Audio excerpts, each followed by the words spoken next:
Итак, всем большое спасибо, что присоединились к нашей презентации. Позвольте представиться. Меня зовут Зарина Капейна. Мое духовное имя Харсор, Снежный Ворон. Я сегодня буду вести презентацию вместе с моей соведущей Ольгой Янсен. Сегодняшняя презентация будет состоять из двух частей. Первая часть – выступления свидетелей шаманского дара Кюней, а также ее родных и друзей. Вторая часть – ответы на вопросы. Микрофоны у всех будут выключены, чтобы никто друг другу не мешал. Вопросы можете задавать в виде сообщений в течение презентации. Ольга будет фиксировать все вопросы, и во второй части презентации передадим ей слово. Я являюсь солистом, артистом и создателем проекта «Олакс» здесь, в Америке. Для меня вообще тема шаманизма очень близка, и так как мое творчество...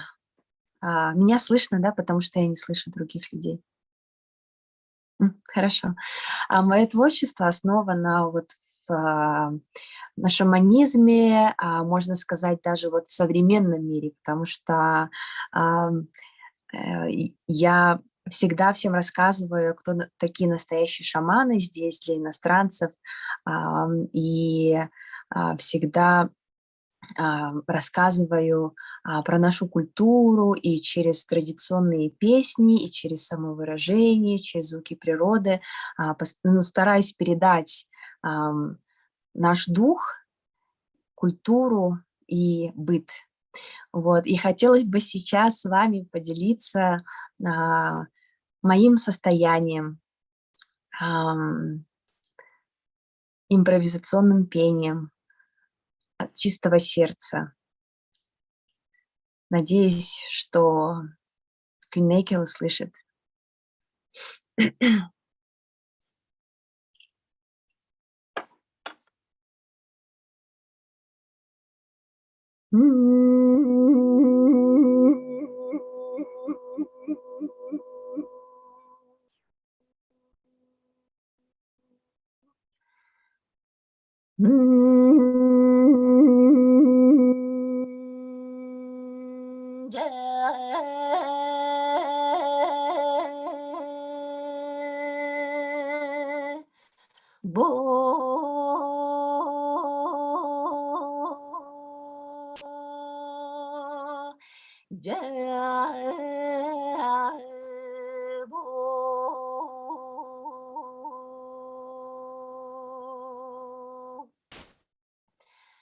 Gülümürides, güellerides,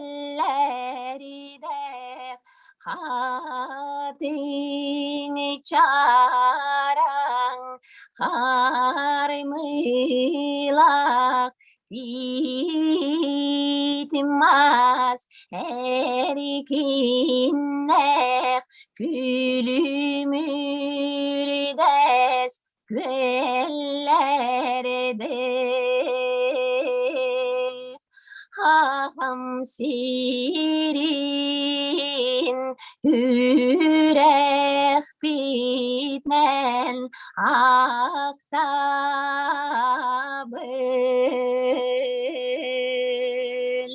andoydum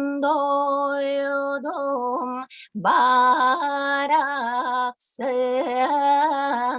topsaren tuğır bir somo boğalamıt bigi bari tüm sen doyduğu ünen sütten aylar bit algıstarin ingerine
Manda mustubut orang-orang kaydara baralарын.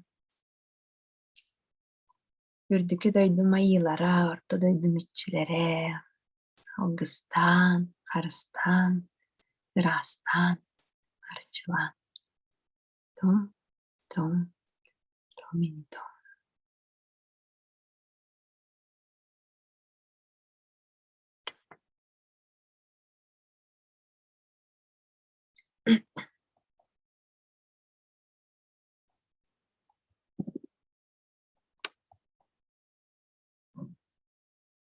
Так, продолжаем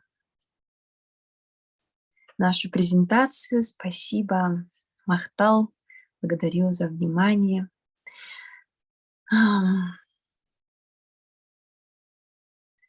Необычная судьба Кюней Кардашевской вызывает отклик в душе каждого человека, узнавшего о ней.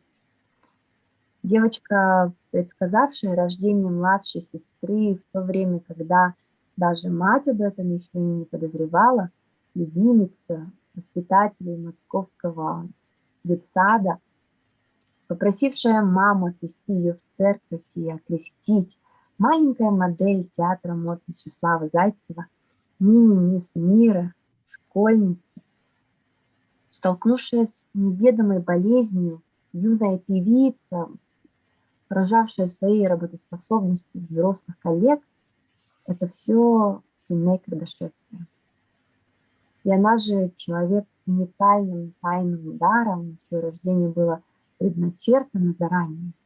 На хрупких плечах этого, по сути, ребенка лежала поистине неподъемная ноша. Она принимала на себя людские беды и болезни, чувствуя боль и страдания даже тех, кто ушел и не мог обрести покоя. При жизни она запрещала близким говорить об этом, но, как сказала доктор исторических наук, профессор, уважаемая всеми нами Розалия Иннокентьевна Бравина, дар таких людей должен широко и глубоко изучаться посредством этнографии, культурологии, биологии, психологии, медицины, генетики и других наук. Книга, которую вы сейчас держите в руках, шаг в этом направлении. В своем предисловии к этой книге Розалия Иннокентьевна выразила большую благодарность матери княгини Львовне Васильевой, которая всю жизнь была ангелом-хранителем своей дочери во всех испытаниях, и сказала своим ребенкам, выпавших на их долю, когда пришло время, она правдиво рассказала о своем ребенке и ее уникальном даре. И не только описала то, что увидела своими глазами и пережила сама, но и собрала воспоминания у тех, кто так или иначе соприкасался с ней, причем некоторые из этих воспоминаний приходили к ней не совсем обычными.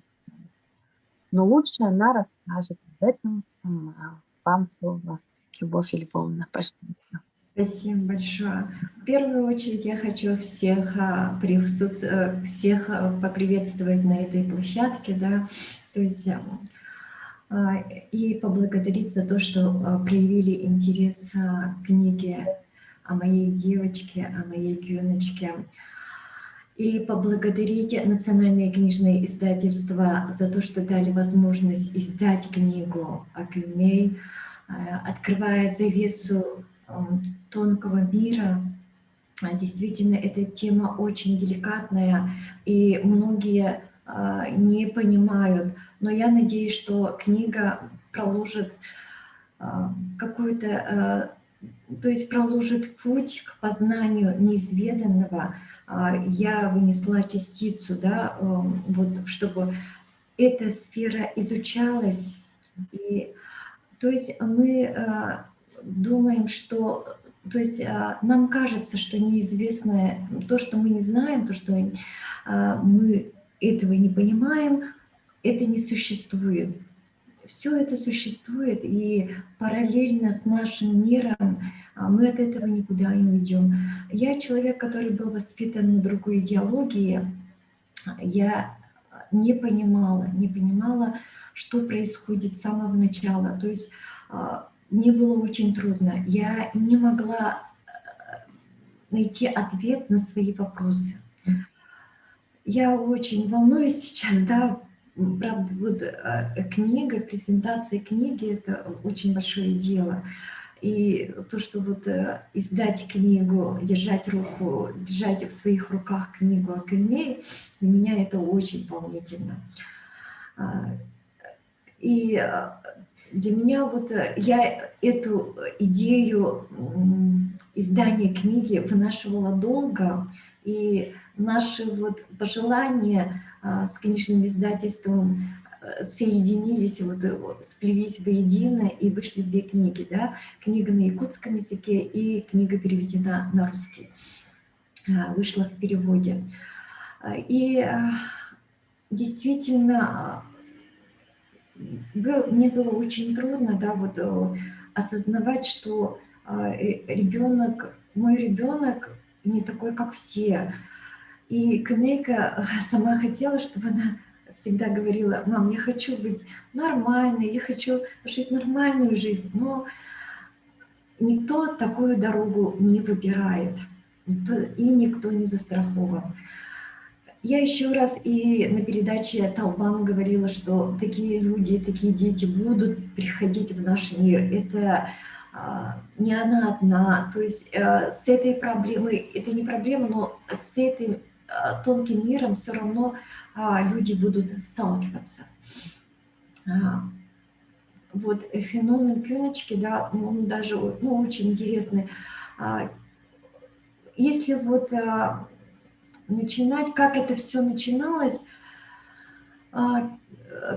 сначала у Кюночки появились боли в животе. Мы даже не знали, мы сколько уже обращались в Национальный центр медицины, в Центр охраны материнства и детства. Пытались выяснить диагноз, была диагностическая операция путем лапароскопии. И то есть после очередного нашего визита в стационар зав. Отделением сказала: я, говорит, уже даже не знаю, как ее лечить. Боли, говорит, боли очень сильные, я ничем не могу помочь. Давайте сделаем так, что мы вам квоту дадим, и вы будете обследоваться в научно-исследовательском институте педиатрии и хирургии в городе Москве. Мы так и оказались вот в центре, и там на 3-й день госпитализации Кюночка впала в кому. Вот с этого момента у нас и все и началось. Реанимация, кома. И самое интересное, что в кому она впала 5 часов, это было 24 июня 2012 года, я никогда не забуду. В этот день она должна была пройти компьютерную томографию внутренних органов, и в этот момент она впала в кому. И на 3-й сутки она пришла в себя, то есть без какой-либо помощи.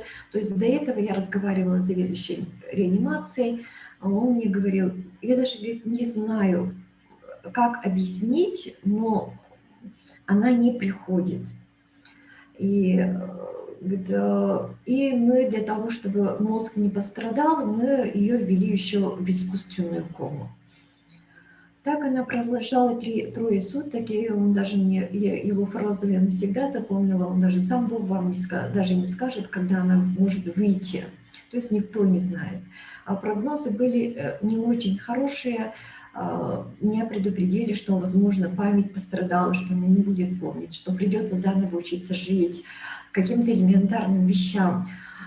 Но у меня была надежда, что все равно моя Кюночка вернется. И через 3 суток, в то время, в которое она ушла в кому, в 5 часов, через 3 суток она вернулась. Она вернулась, но она вернулась абсолютно другим человеком. То есть у нас была потеря памяти, она не помнила, кроме меня, никого. Она не помнила, где она жила, она не помнила все, что было до этого дня. Не помнила ни родных, ни близких, ни бабушку, ни дедушку. И потом, после того, как она пришла в себя, меня вызывает в кабинет врач и спрашивает, у вас, говорит, есть в роду медиумы, шаманы, ну, люди, которые обладают какой-либо энергетикой, ну, которые связаны с тонким миром.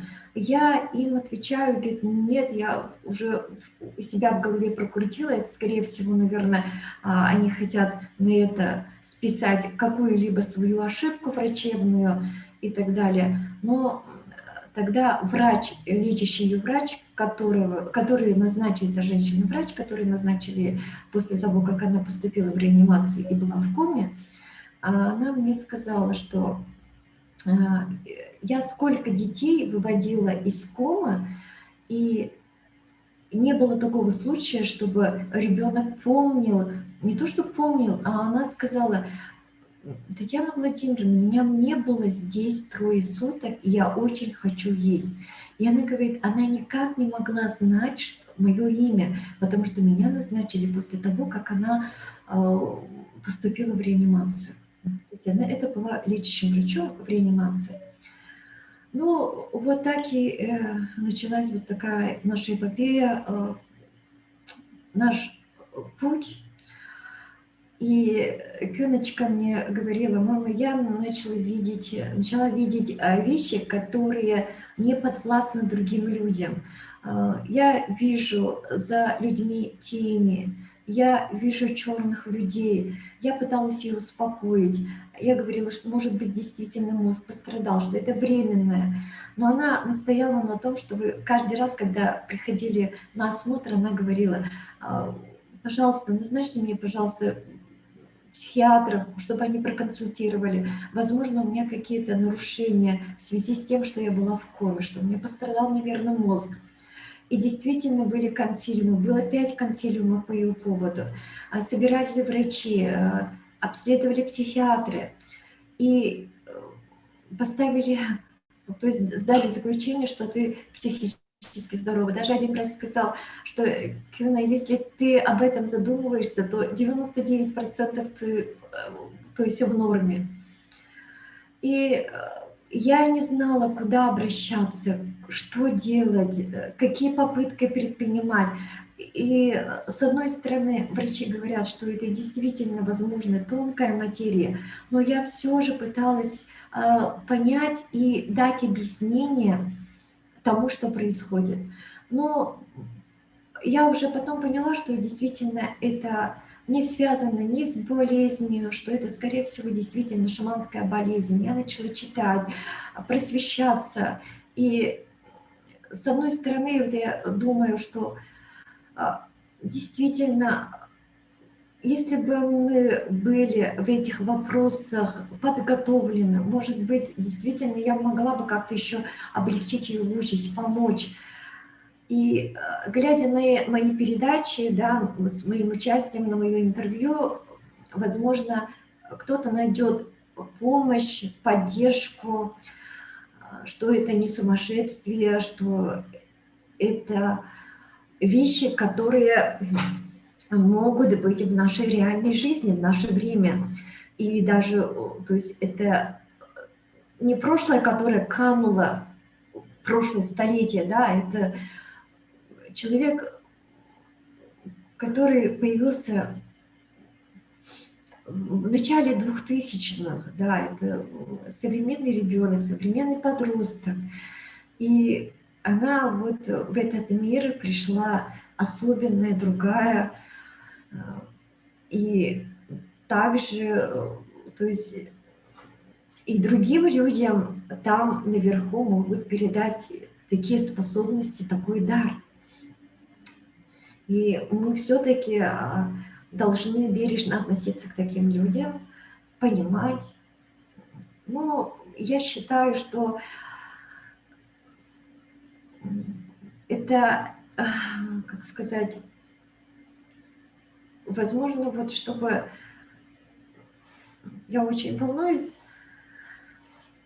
Наверное, чтобы люди знали, да, что такое может быть, и этого не боялись, этого не стыдились.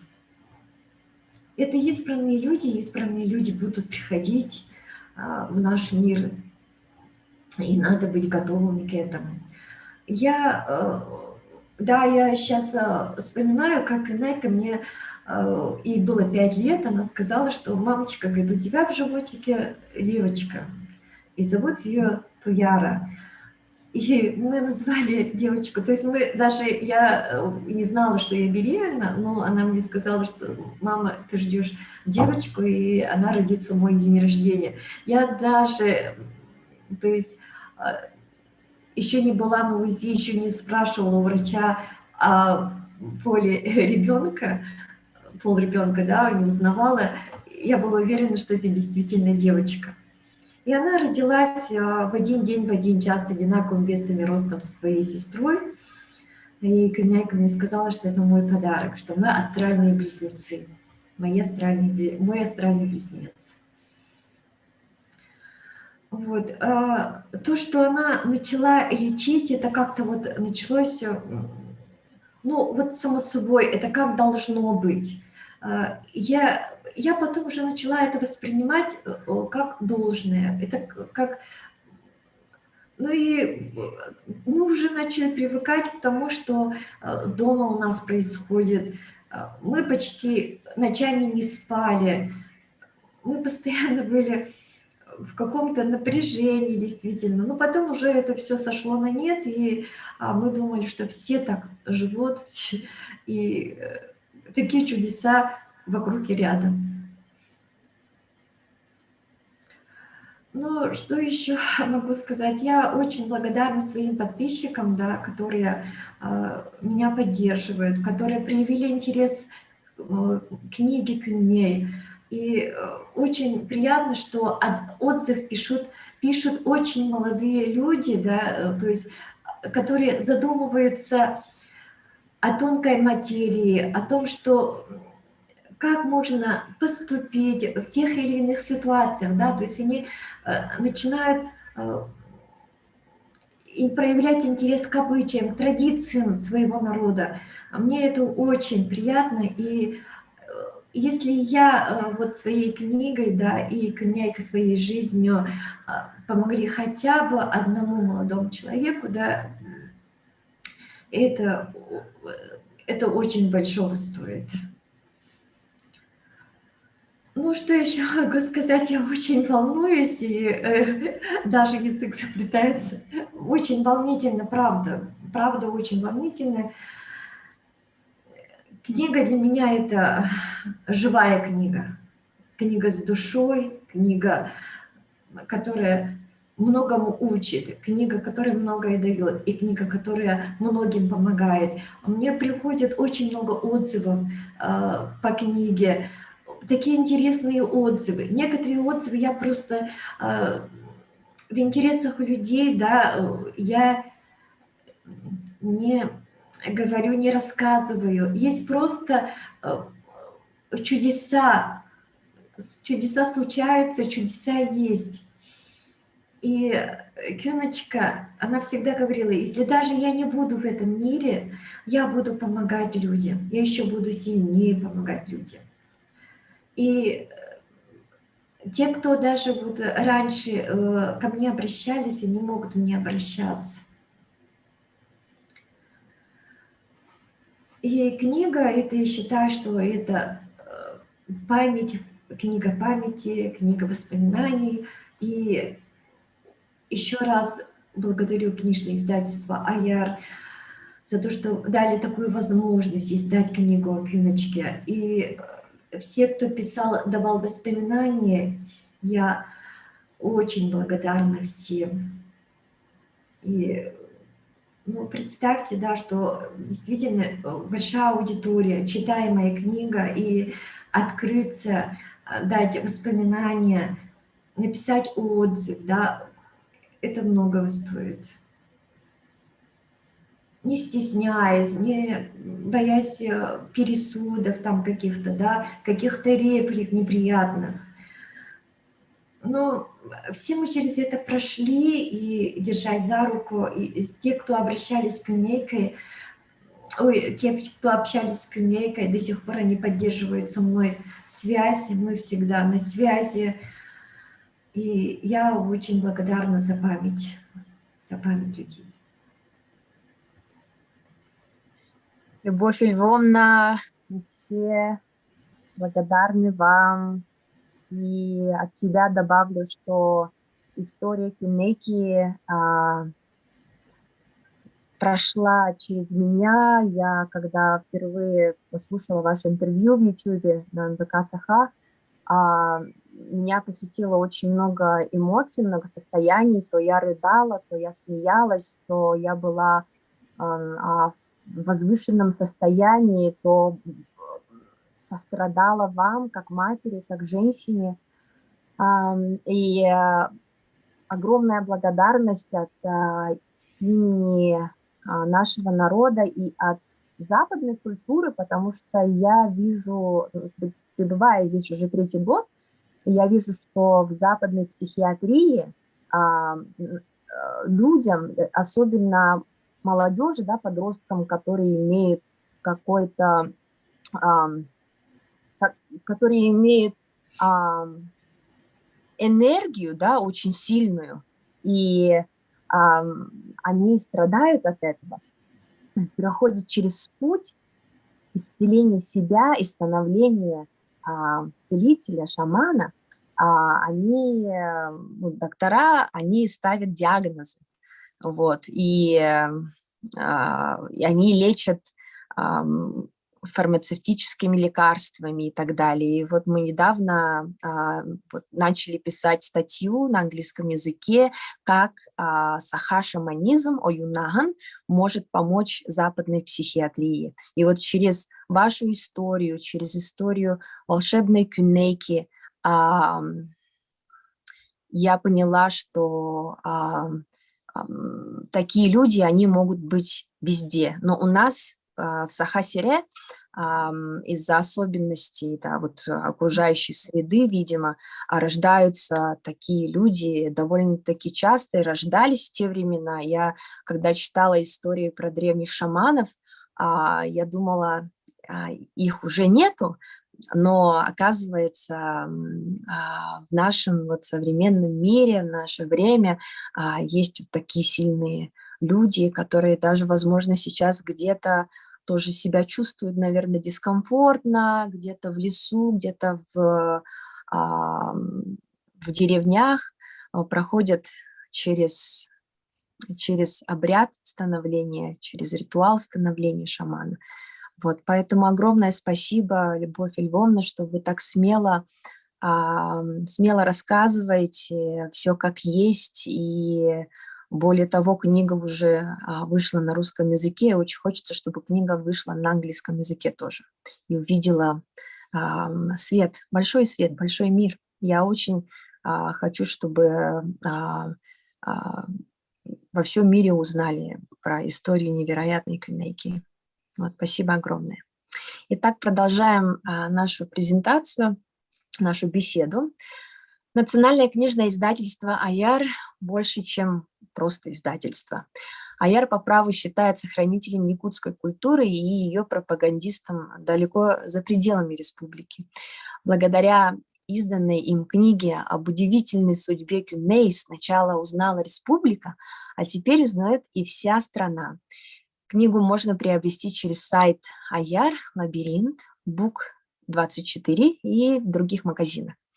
Сейчас предоставляю слово директору издательства Аяр Августу Васильевичу Егорову, который расскажет о том, как появился замысел этой книги и как она воплотилась в жизнь. Август Васильевич, пожалуйста, вам слово. Спасибо, Зарина. Здравствуйте, уважаемая Любовь Львовна, дорогие участники презентации книги и все, кто к нам присоединился. Рады видеть всех вас в презентации книги «Одержимая тайным даром». Ну, немножко истории. В прошлом году на канале НВК «Саха» в программе «Талбан» вышла передача Кюней Кардашевской, где ее мама, Любовь Львовна, рассказала историю своей необыкновенной дочери. Многие от этой передачи испытали настоящий шок. Я тогда еще не смотрел эту передачу. И о Кюней Кардашевской тоже знал, но только то, что она была хозяйкой титула «Мини-мисс мира» и эстрадной певицей. На завтрашний день мне позвонил мой знакомый, кстати, тоже занимается народной медициной, и сказал, что об этой удивительной девочке надо было бы издать книгу. И опять удивительно, я обычно так быстро решения не принимаю об издании книги, даже не ознакомившись с содержанием. Но тут почему-то ко мне быстро пришло решение, что необходимо быстро издать эту книгу. Я тут же позвонил нашему ведущему редактору Айсене, будущему руководителю проекта, чтобы она выходила к Любовь Львовне и договорилась об издании книги. Любовь Львовна к нашей радости охотно согласилась, и мы через несколько месяцев, летом прошлого года, уже издали книгу на якутском языке «Кюней Киштелямолого». Говорят, что сила шамана продолжает действовать до 400 лет после их ухода из мира живых. Скажу я вам, команда, которая работала над книгой, действительно почувствовала неведомую силу. Во время работы руководитель проекта Айсена Тимофеева и наши сотрудники, верстальщик Анна Гоголева, дизайнер Екатерина Садовникова полностью поверили в существование потустороннего мира, в врожденный дар Кюней. У Айсены, когда она работала над этим проектом, было ощущение, как будто Кюней все время была рядом, сопровождала ее и даже управляла, направляла их. Также происходили всякие чудеса, которые сложно объяснить. Наши сотрудники перед работой просили у Кюнней разрешения. По нашей древней традиции готовили оладьи, чтобы пустить благословенный запах, задобрить духов. А верстальщица Анна Гоголева часто работала вечерами и ночью. Но в данной книге она ночью работать не могла. Видимо, Кюнней ей не разрешала. Однажды ей приснилось Кюнней, где она пристально и вопросительно смотрела на Анну, как будто торопила. И самое странное произошло с нашим дизайнером Екатериной Садовниковой. Она сделала несколько вариантов обложки, и вместе с Любовью Львовной выбрали один вариант и довели его до конца, утвердили. Но Екатерине захотелось еще улучшить обложку, и она начала работать над новым вариантом обложки. В это время компьютер непонятным образом начал глючить, мышка не слушалась, и начали открываться разные варианты обложек. И компьютер перестал глючить только тогда, когда открылся именно тот вариант обложки, который был ранее утвержден Любовью Львовной. Также интересный случай произошел с нами, с нашими продавцами. В конце рабочего дня, когда покупателей не было, они вдруг услышали четкий звон колокольчика. Сперва подумали, что это от мобильного телефона, который кто-то оставил. Пошли в сторону звука к подоконнику, а там никакого телефона не оказалось. А потом на подоконнике увидели отрывной календарь, а под ним книгу Кюнней. Как только убрали с книги Кюнней календарь, звук утих. Так Кюнней дала себе знать. Книга на подоконнике лежала несколько дней, и выходит, Кюнней попросила продавцов поставить книгу на полку. Первую книгу о Кюнней на якутском языке мы отпечатали в Казани и доставили ровно в конце июня. А со 2 июля прошлого года, после карантина, у нас открылись магазины. И книга Кюнней нам здорово помог в привлечении покупателей, возвращении покупателей в наши магазины, поскольку после 3-месячного локдауна люди уже отвыкли ходить по магазинам. Первый тираж книги мы хотели сделать 6 тысяч экземпляров, но поскольку цифра 6 не очень хорошая цифра, и тираж книги сделали 5900 экземпляров. Ну, сейчас средние тиражи книг сильно упали. Даже в России крупные издательства издают книгу по 2-3 тысячи экземпляров. А мы тоже, у нас средний тираж изданий 2-3 тысячи, хотя население менее 1 миллиона человек.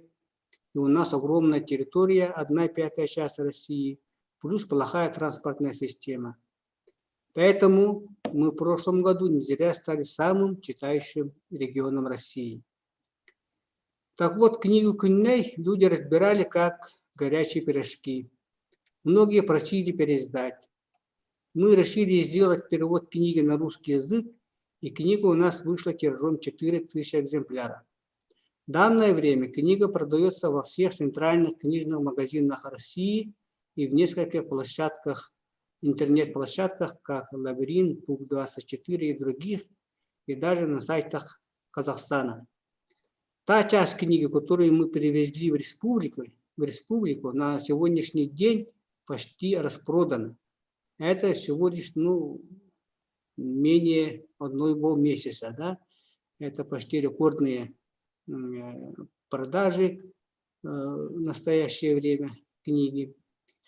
И я хочу поблагодарить составителя данной книги Любовь Васильеву, переводчика Кюнней Еремееву, художника обложки Николая Рязанского и всех авторов, чьи воспоминания вошли в эту книгу.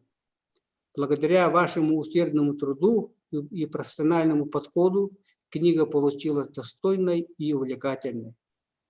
Также надеюсь, как сейчас сказала Зарина, что мы книгу переведем на английский язык и о необыкновенной девушке из Якутии, об уникальной культуре нашего народа, о шаманизме узнает большое количество людей во всем мире. И недавно тоже был интересный случай. В конце марта в Москве проходила выставка «Non-Fiction». Я был не в курсе, что на выставку придет Любовь Львовна. Прилетели из Якутска и пошли сразу на выставку. У меня на выставке времени было только где-то час, а потом должен был уехать по другим делам. Хожу на выставке, и вдруг нос к нос встретились с Любовь Львовной. Там, где тысячная толпа людей могли вообще не встретиться. Этот факт меня тоже очень удивило. А Любовь Львовна спокойно говорит, что это Кюнней направляет. Благодаря этой книге многие поверили в существование древней формы религии, шаманизма, поверили в его истинную силу. Способности, которые демонстрировала Кюнней, слабо поддаются научному объяснению. Но доказывать, что все обладает энергией, что тонкая материя существует. И она способна влиять на жизнь человека. Поэтому книга о Кюнней учит прежде всего быть добрее друг к другу, не творить зла, помнить и уважать свои корни, традиции и обычаи. Несколько слов хочу сказать о Любовь Львовне. Вообще стойкость, терпение, храбрость Любовь Львовны вызывает огромное уважение. Она ради своей необычной дочери столько перенесла, столько испытаний прошла. Думаю, она совершила большой человеческий подвиг не только ради своей дочери, но и для многих людей. Она вместе с ней прошла по тернистому пути шаманизма. Немногие бы смогли сделать это, стерпеть то, через что она прошла. Стойкость Любовь Львовны поражает, ведь она после всего пережитого не впала в уныние или депрессию. Наоборот, проявила стойкость, самообладание, собранность и силу духа. И благодаря ей весь мир будет знать об удивительной девушке Кюнней, о нашей древнейшей культуре, идущей из глубин начала жизни, о таком уникальном явлении, как шаманизм, правильно понимать и принимать глобальную духовную силу шаманизма, которая может иметь огромное значение для всего человечества. Вот действительно, как сказала сейчас Любовь Львовна, особенно у нашего народа, очень много, и раньше было шаманов, удаганов, и в будущем наверняка будут такие люди, одаренные люди. И кто знает, может, шаманизм станет ключом для дальнейшего развития и возрождения утрачиваемых в данное время общечеловеческих ценностей, как гармонии человека с самим собой и между людьми, и прежде всего с природой. Уважаемая Любовь Львовна, примите искреннее поздравление с выходом уже второй книги о Кюнней. Пусть ваши старания и работы служат во благо обществу и человечеству. Желаю творческих успехов, здоровья и счастья. Пусть жизнь дарит побольше радостных, ярких и позитивных моментов. Уважаемая Любовь Львовна, я хочу от имени издательской компании «Аяр» вручить вам вот такой сертификат на приобретение нашей продукции. И такой же сертификат я хотел бы вручить Зарине. Я знаю, что у Зарины тоже есть тут родственники, могут с нашего сайта или магазина заказать любую книжную продукцию. У меня все. Спасибо за внимание. Август Васильевич, огромное спасибо вам, огромное спасибо за поддержку, огромное спасибо за эти 2 книги о Кюночке. Это очень большое дело. И я думаю, что книга наша на якутском, на русском и будет еще на английском языке, и действительно весь мир заговорит о нашем народе. И пусть Кюночка будет первой ласточкой, которая оповестит весь народ о том, что весь мир, о том, что наш якутский шаманизм жив и будет жить, что будут приходить такие люди, и наши корни очень древние. Я вот сейчас к слову скажу, да, Кёночка говорила, что внутри нее 12 человек. 12 человек, которые ею руководили, которые ей помогали, которые ей подсказывали, что и как делать. И они, самый младший из них, 12-й, ему было 15 лет, и он жил 1000 лет назад. То есть представляете, какая у нас древняя культура идет.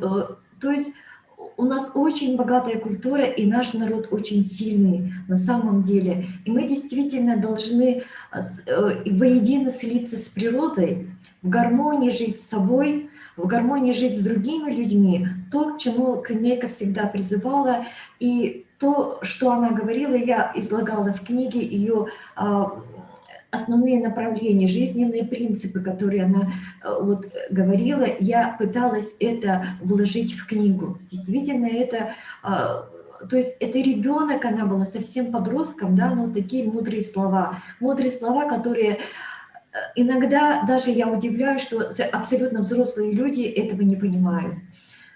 И поэтому действительно то, что мы сделали, это очень большое дело. Август Васильевич и весь коллектив, который со мной работал, это уникальная команда, которой мы душа в душу, в унисон работали. И я думаю, что и дальше будем работать. Я вот сейчас, кстати, к слову, да, скажу, что когда я начала писать книгу книг, я рукопись очень быстро предоставила же, да, ведь? И я начала писать стихи, я начала писать благословения, как будто это идет сверху, как будто это кто-то диктует, да, и я вот этот посыл поймала, и что у нас еще будет книга, которая будет включать, содержать мои стихи, благословения для моего народа. Ждем Сергеевич.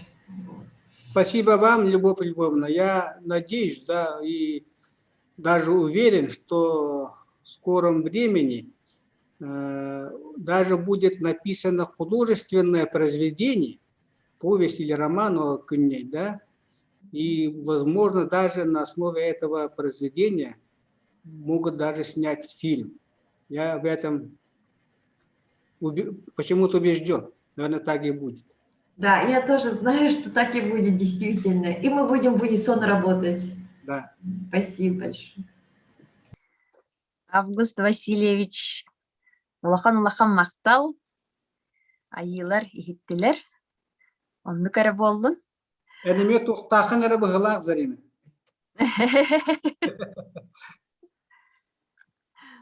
Мен өссө төгүл мактаныхпын багарабын. Сахам жонугар сахалы. Түгени туханаммын. Оннуттан өссө халкы баран хиякка. Кюней по воле судьбы, росшая в самом сердце России, где тогда училась, а потом защищала диссертацию. Ее мама была современной девочкой, говорила по-русски и была далека от того, что называют традиционной культурой народа Саха. Но когда пришло время, эта культура в прямом смысле слова вошла в ее кровь, ее плоть. И когда тайный дар шаманки, удаганки, стал явным, она, как и положено, по наитию выбрала тех, кто помогал ей в проведении ритуалов.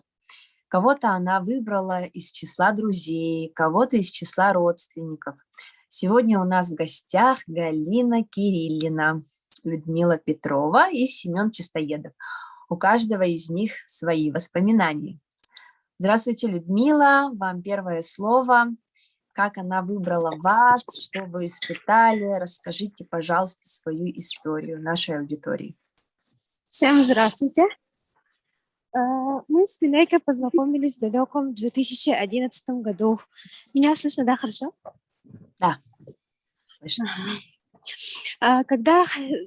Мы тогда познакомились в 2011 году и вместе тогда в то время ходили в студию танца «Завод». Потом она как-то пропала, а когда мы встретились во второй раз, она меня не узнала. И мне пришлось познакомиться с ней заново. Потом как-то я пошла туда, в студию Чинянова. И, короче, в то время мы с Кюней изредка гуляли вместе, и после этого она опять пропала. И в третий раз мы познакомились в музыкальном училище имени Марка Николаевича Жукова. В один прекрасный день она позвала меня к себе с ночевкой, и я согласилась. Поначалу все было хорошо, но потом меня тетя Люба позвала на кухню и рассказала про дар кюней. В ту ночь я впервые видела все своими глазами. После этого наша дружба еще окрепла. Мы стали видеться и общаться почти каждый день. Как-то в сентябре 2013 года нас пригласили выступать на теплоход «Демьян Бедный». Во время речного круиза и за день до отправления мы ночевали у Кюней. Тогда она и сказала мне, что я буду одной из ее кутруксутов. И шутя добавила: ты одна из моих хвостиков, Тимите. После возвращения из круиза мы уже вместе лечили людей от разных болезней. Порой приходилось не спать ночами, не есть целыми сутками. Как-то раз мы не спали 3 суток подряд. Разные бывали. Мы танцевали, пели, ездили на поляну, встречали рассвет. Происходившее я помню смутно, так как была в трансе. Все подробности узнавала от тех, кто был тогда рядом с нами. Однажды Кюней позвонила и сказала, что мы едем в Верхний Глус, где живут ее бабушка и дедушка по матери, за деревом для бубна. Пока мы искали дерево, я всю губу разбила до крови, играя на варгане, и пела старинные якутские колыбельные. Я, наверное, никогда в жизни так долго по снегу не ходила, как тогда в поисках дерева. Спустя какое-то время Кюней сказала, что отпускает меня.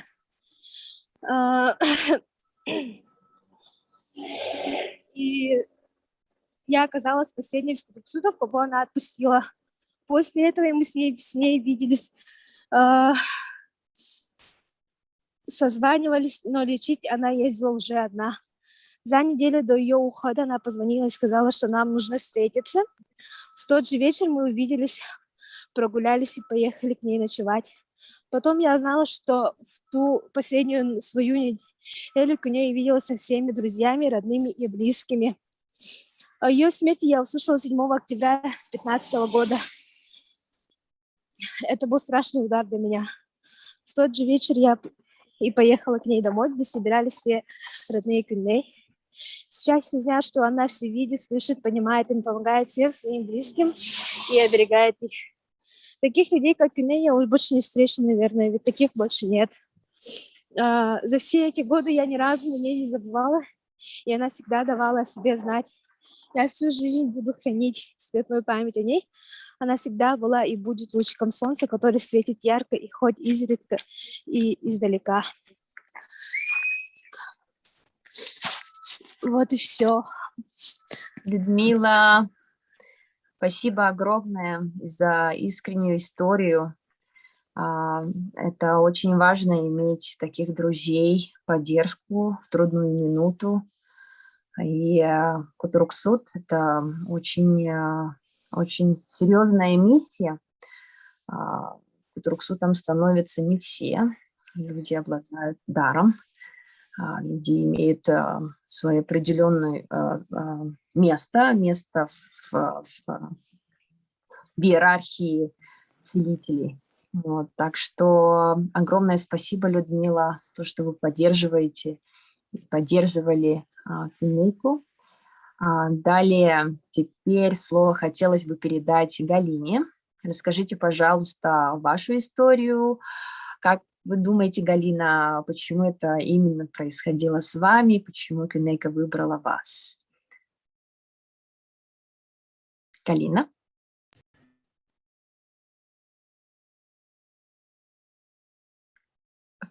Включите микрофон, пожалуйста, Любовь Львовне. Угу. Да, Любовь Львовна? Галина тут?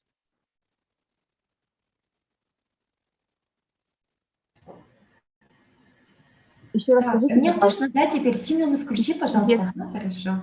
Ага, Мгм. Галины нет, оказывается. Галины нету, да? Ага, да. Тогда Семен у нас на связи. Добрый день, да, я тут на связи. Как меня слышно? Семен, пожалуйста, расскажите вашу историю о Кюнейке. Мгм. Все очень благодарны, что вы присоединились к нам сегодня.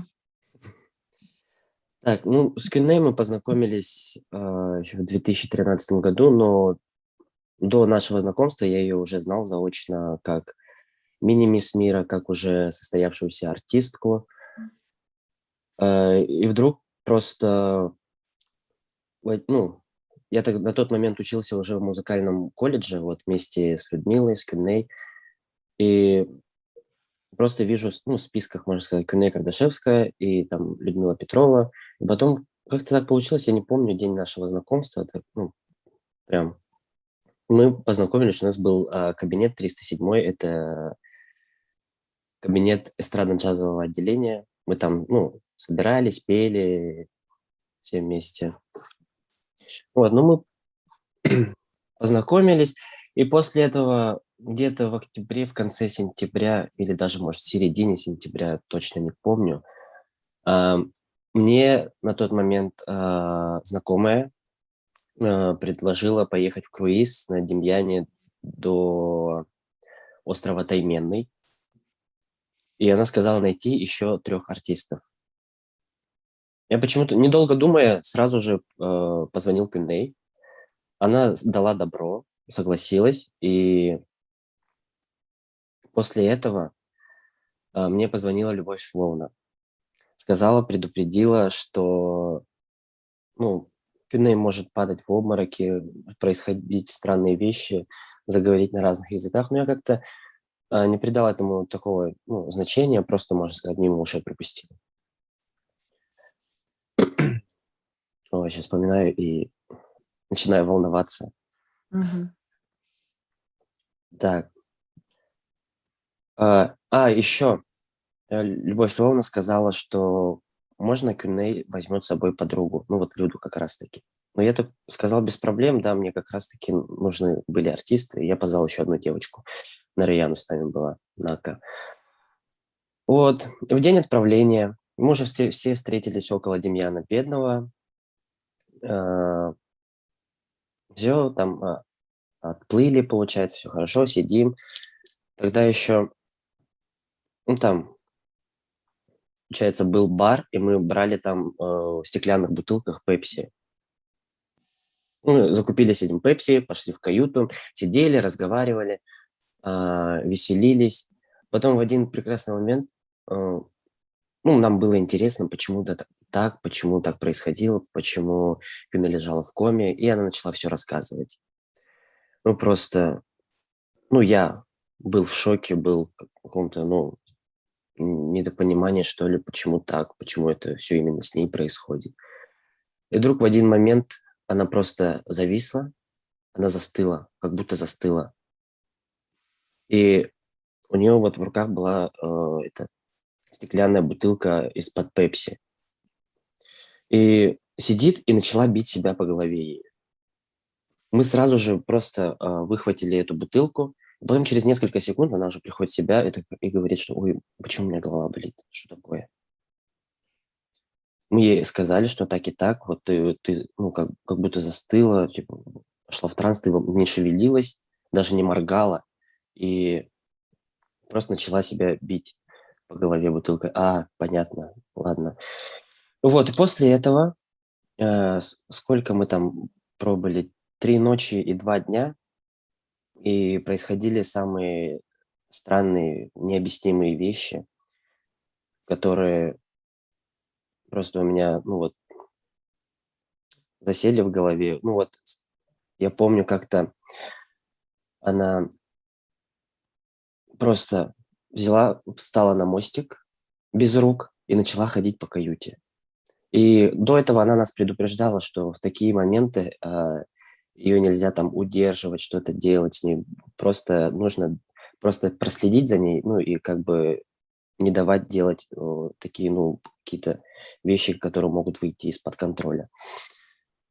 А, Потом я помню, как она еще спала. Вот недавно я вспомнил. Просто последнюю ночь она уснула в одной позе. И в такой позе она и проспала, вообще не шевелясь, даже, ну, вообще даже пальчиком не содрогнула. Просто лежала, как лежала, и все. И на утро просыпается, так, открывает глаза. Все, мы приехали. И вот как раз-таки мы уже обратно в этот момент причалили в Якутск. Да, и после этого буквально через день-два, может быть, раздается звонок, звонит мне Кюней и говорит: Семен, а ты знаешь, что ты мой хвостик? Я испугался, получается, сбросил телефон. После этого, по-моему, Львовна мне перезвонила и говорит: Семен, да, она тебя увидела в зеркале. Типа, и завтра нужно, чтобы ты, а, чтобы вы встретились и приехали к нам. Мы так и сделали. Мы с ней встретились в колледже.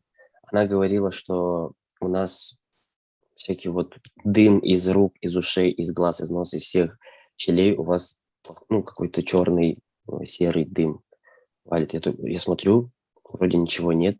Но она говорит, что она это видит. Нельзя ни с кем, никому прикасаться, даже не здоровайтесь. Это плохой дым. Вот. И как раз-таки она выбрала меня вот своим хвостиком на этапе, можно сказать, своего становления. И мы поехали... Нет, не так было. Мы приехали к ней домой. Да, приехали еще мальчик, которого мы лечили. После этого Кюней сказала, нужно ехать в лес. И мы поехали в лес куда-то, в Покровский тракт, по-моему, это была ночь. По дороге еще мы заезжали за ударными инструментами, потому что мне хотелось бить, играть. Не то чтобы хотелось, а как будто, можно сказать, мы управляют, что ли, и нужно это делать. И после этого мы заезжали вот за барабанами, поехали в лес. Просто в один момент помню, когда уже, сам какой-то там ритуал происходил, Кюней была в трансе, и в один момент она просто оказалась на крыше машины. Вот. Сейчас не могу даже нормально говорить, у меня все трясется. Извиняюсь.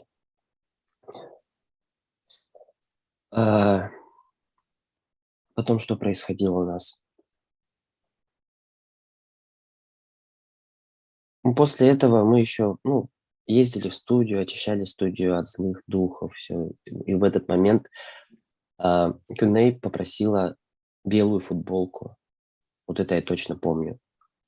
Белую футболку, и мы тогда решили то, что ее выбор пал на белую сторону шаманизма. Вот. И когда, получается, проходил весь вот этот обряд в студии, мы с Людой уже как-то, не знаю, то ли устали, то ли что, мы уже не могли ничего делать, потому что прошло уже несколько дней, походу, по-моему. И танцует одна девушка, я не помню, как ее зовут, она танцевала очень сильно, с тройной силой, скоростью, все очень красиво, пластично. И в один момент Кюней говорит, почему все ваши чертики, которые за нами, она как говорила, у нас у каждого хвостика по 3 чертика. И наши с Людой чертики перешли все к той девушке, по-моему, Надя? Или, не помню, да. Вот, все к ней перешло. Она танцевала, танцует. И Кюней пытается их распределить все нормально обратно. И вот эти все наши чертики убегали обратно к ней. И в этот момент она у нас спросила: вы хотите быть моими хвостиками? Но мы точного ответа ей ничего не дали. И тогда она сказала: даю вам 24 часа, чтобы сделать выбор. И после этого, после всего этого, я уже приехал домой. Проходит 24 часа, я не знаю, как, ну, не смог определиться. Звоню Любовь Львовне, и я спрашиваю, что мне делать. А Любовь Львовна сказала: Гюльнай тебя отпустила, Семен. Все хорошо. Ну, так, успокоила меня. Вот, и после этого я с Гюльней не виделся, больше не виделся.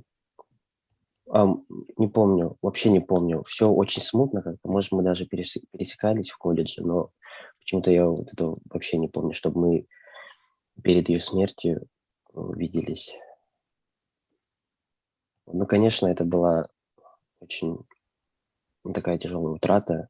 Я узнал, 7 октября, это как раз-таки за день до моего дня рождения. И, я был просто в шоке. Я думаю, на этом я закончу свой рассказ. И всем спасибо, что выслушали, спасибо, что пригласили. Отдельное спасибо тете Любе, Любовь Львовна. Вот, я очень рад, что я с вами познакомился. Вот. Очень хорошо то, что мы до сих пор держим связь. Хоть очень редко, но мы Семен, поддерживаем. огромное спасибо тебе за память, за дружбу, да, и да, действительно, что мы до сих пор все-таки держим связь, мы знаем, друг на друга подписаны, да, но Да, мне очень приятно, и я всегда знаю, что Семен, это, вот когда я Семена вижу, это память о Кюльней. Я с такой радостью, с такой теплотой вспоминаю и желаю тебе, чтобы у тебя все в жизни складывалось. И спасибо помню большое. твою итальянскую песню, которую в то время ты не знал, но ты пел романс на итальянском языке, и когда ты уже поступил в Санкт-Петербург, я знала, что у тебя будет репертуар богатый, действительно, вот это, наверное, на этом этапе жизни ты увидел то, что должно было случиться. Так что у тебя Да. будет хорошая, яркая дорога и много итальянских песен. Спасибо большое. Спасибо вам. Семен, огромная благодарность за то, что поведали вашу историю. Действительно, вот момент, когда вы описывали, что Кюльнейке впадала вот в такое измененное состояние, да, когда у нее даже глаза не моргали, и потом она принимала такую нетривиальную позу, да, и это напоминает мне рассказ, отрывок из книги Мирча Илиады. Он румынский антрополог, шаманист, ученый. Кстати, советую всем интересующим шаманизмом прочитать его книгу «Архаические техники экстаза», где он описывает техники экстаза всего шаманизма, шаманизма во всем мире. И как раз-таки там упоминается, что у шаманов, у неофитов, да, и неофит – это будущий шаман, как бы студент-шаман, да, и который проходит обряд становления шамана, и они вот проходят через это, где физическая форма, физическое тело приобретает просто уму непостижимые какие-то позы, потому что энергия проходит через тело, да, и когда тело не подготовленное физически, то ты не можешь контролировать эту энергию. И с шаманами становятся те, которые потом уже со временем умеют это делать, то есть умеют контролировать вот этот вот... У Кюльнейки было 12 духов. И вот люди, которые, шаманы, которые умеют уже согласовать с ними, да, вот это вот состояние, в которое они впадают, они уже становятся сильными шаманами. Вот. И вот это вот наблюдается у других народностей тоже по исследованию Мирча Илиады. Спасибо огромное. Мгм. Дальше я бы хотела продолжить нашу беседу. Итак, когда Пимнейка начала помогать людям, на ее хрупкие плечи легла поистине запредельная нагрузка. А каково было матери? Любовь Львовна так и пишет в книге, что сейчас и сама не понимает, откуда у нее тогда были силы работать, поднимать детей, одновременно проходя этот тернистый путь со старшей дочерью. Но на помощь приходили друзья и родственники. Некоторые из них сегодня у нас в гостях. В первую очередь хочу передать слово родной сестре Туяре Кардашевской. Из книги мы знаем, что вы были очень близки. Расскажи, пожалуйста, о своей сестре Туяра, какой она была в жизни и про ее тайный дар.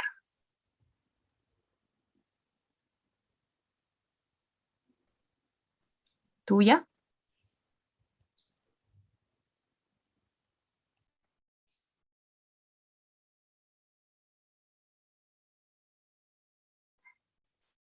Включите, пожалуйста, микрофон, Любовь Львовне.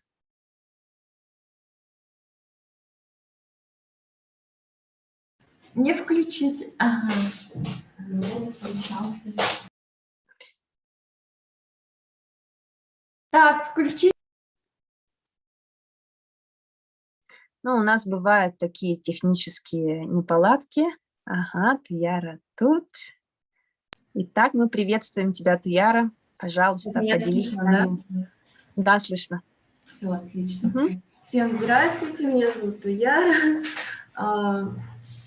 Как вы знаете, моя сестра родная в Киней. Вообще, мое рождение, оно было, так сказать, предсказано Киней.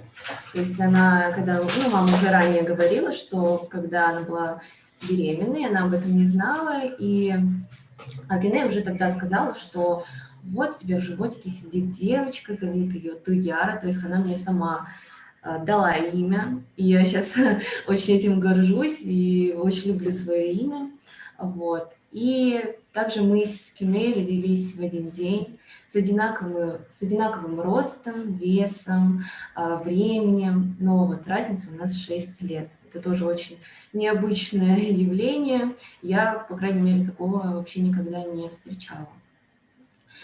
Так, что могу сказать про дар?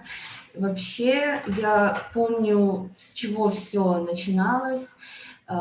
Сначала это все было немного в агрессивной форме, в плане того, что Киней сама улетала, и оставалось на земле только ее физическое тело. И в ее тело могли заходить разные духи, и в общем, они меня всегда не любили, меня драли за волосы, было такое. И постоянно спрашивали что-то про меня именно. Не знаю почему. Я вообще в детстве, конечно, очень боялась, я была маленькая, я никогда такого не видела, я была в шоке, у меня даже был нервный тик из-за того, что вот я все это видела.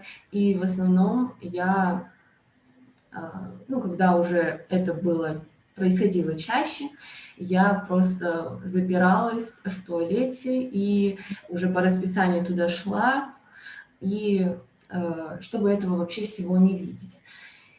И могу рассказать один случай, который вообще запомнился мне, наверное, на всю жизнь. Я его никогда не забуду. Многое, к сожалению, ушло из памяти, просто очень трудно уже вспоминать некоторые события. Вот. И могу рассказать один случай, который я точно тоже никогда не забуду. Это был обычный поход в кинотеатр совместный с мамой и с Киней. Мы пошли на ужастик «Заклятие», и, обычный вечер, семейный, решили сходить в кино на ужастик ночью. И вот мы уже приехали в кинотеатр, фильм уже идет, длится, и в какой-то момент я слышу, ну, по экрану там проводился обряд экзорцизма, и, в общем, там читали молитвы на латыни, вообще на другом языке, после чего Кюнес сразу же ушла в транс, она начала рычать, и мы уже с мамой поняли, что все, надо уходить. Мы уже уходим, а люди, которые рядом с нами сидели, они это все слышали, не знаю вообще, о чем они там подумали. Вот, мы вышли, и все, Кинеи уже не было. Ну, она уже была в трансе. Мы стали вызывать такси ловить, я ловила такси, она все еще не в себе, и вот мы начинаем ехать домой уже, и она говорит водителю на якутском языке. Как вы знаете, Кинея же не говорила вообще сама на якутском. Вот. И она говорит на якутском языке. Мужчине-водитель, если ты будешь продолжать столько пить, тебя просто найдут мертвым в твоей же машине. Это я очень запомнила. И тогда он сказал, ну, он был в шоке, откуда она об этом вообще знает, то, что я пью. Вот. И ну, он был очень удивлен, и мы с мамой тоже. Мы уже доехали домой, и мама мне дает ключи от дома и говорит, беги. Мы жили на 5-м этаже, и так как я маленькая, быстрая, я быстренько поднялась на 5-й этаж, открыла дверь и сразу же закрылась в комнате, так как я боялась ее и все, что там могло со мной произойти. Я закрылась, и я понимаю, что мама тогда не очень быстро двигалась, и я просто слышу, как Кюней очень-очень быстро поднялась ко мне и закрылась со мной в одной в квартире. Я слышу, как дверь закрывается, и я так сильно испугалась, мне было очень страшно.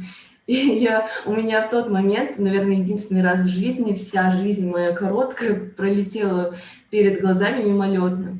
Но в тот момент Киней как раз училась постепенно немножко как-то управлять своим телом и тому подобное. И она открывает дверь, и она говорит, что Туяр, открой дверь, это я, Кюней. Хотя до этого были такие моменты, когда вот эти духи, они врали, они выдавали себя за Кюней, но при этом это была не Кюней совсем. Но что-то внутри мне подсказывало, что это она. Я открываю дверь, меня никто не бьет, слава богу, там за волосы не берет. Я сразу бегу открывать дверь, впускаю маму. Она сломала там, настолько она долго ломилась, она сломала железную ручку от двери. Железную. Вот. И потом она уже зашла в квартиру, и сосед тоже ломился. Мне кажется, у него после этого вообще был шок. И потом уже все как-то утихомирилось. Но вот это вот произошедшее я вообще никогда не забуду.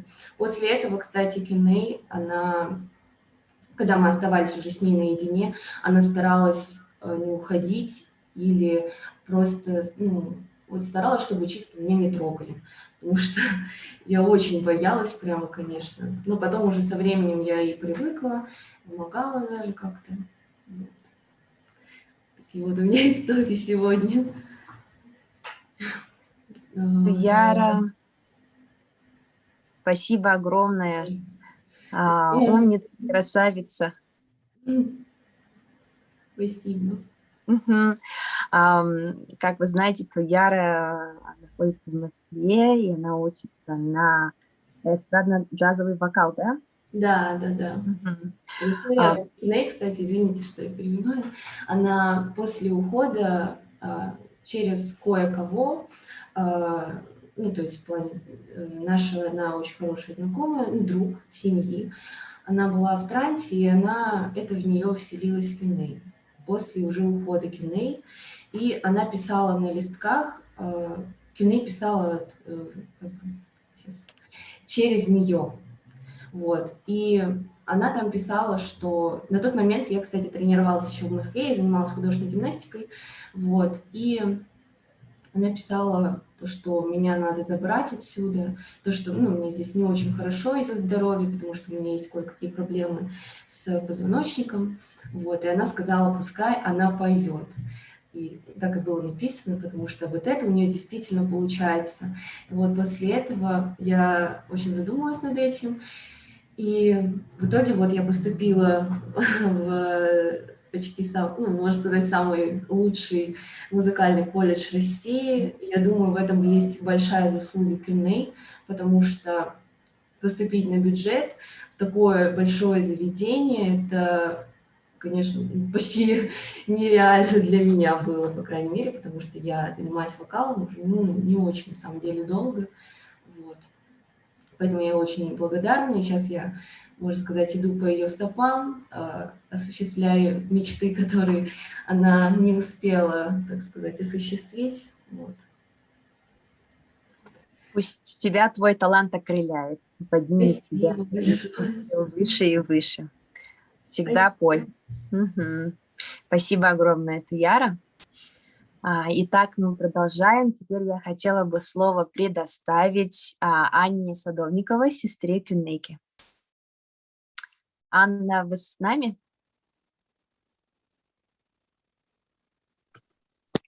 Ага, здравствуйте. Здравствуйте. Всем Здравствуйте, здравствуйте, всем гостям.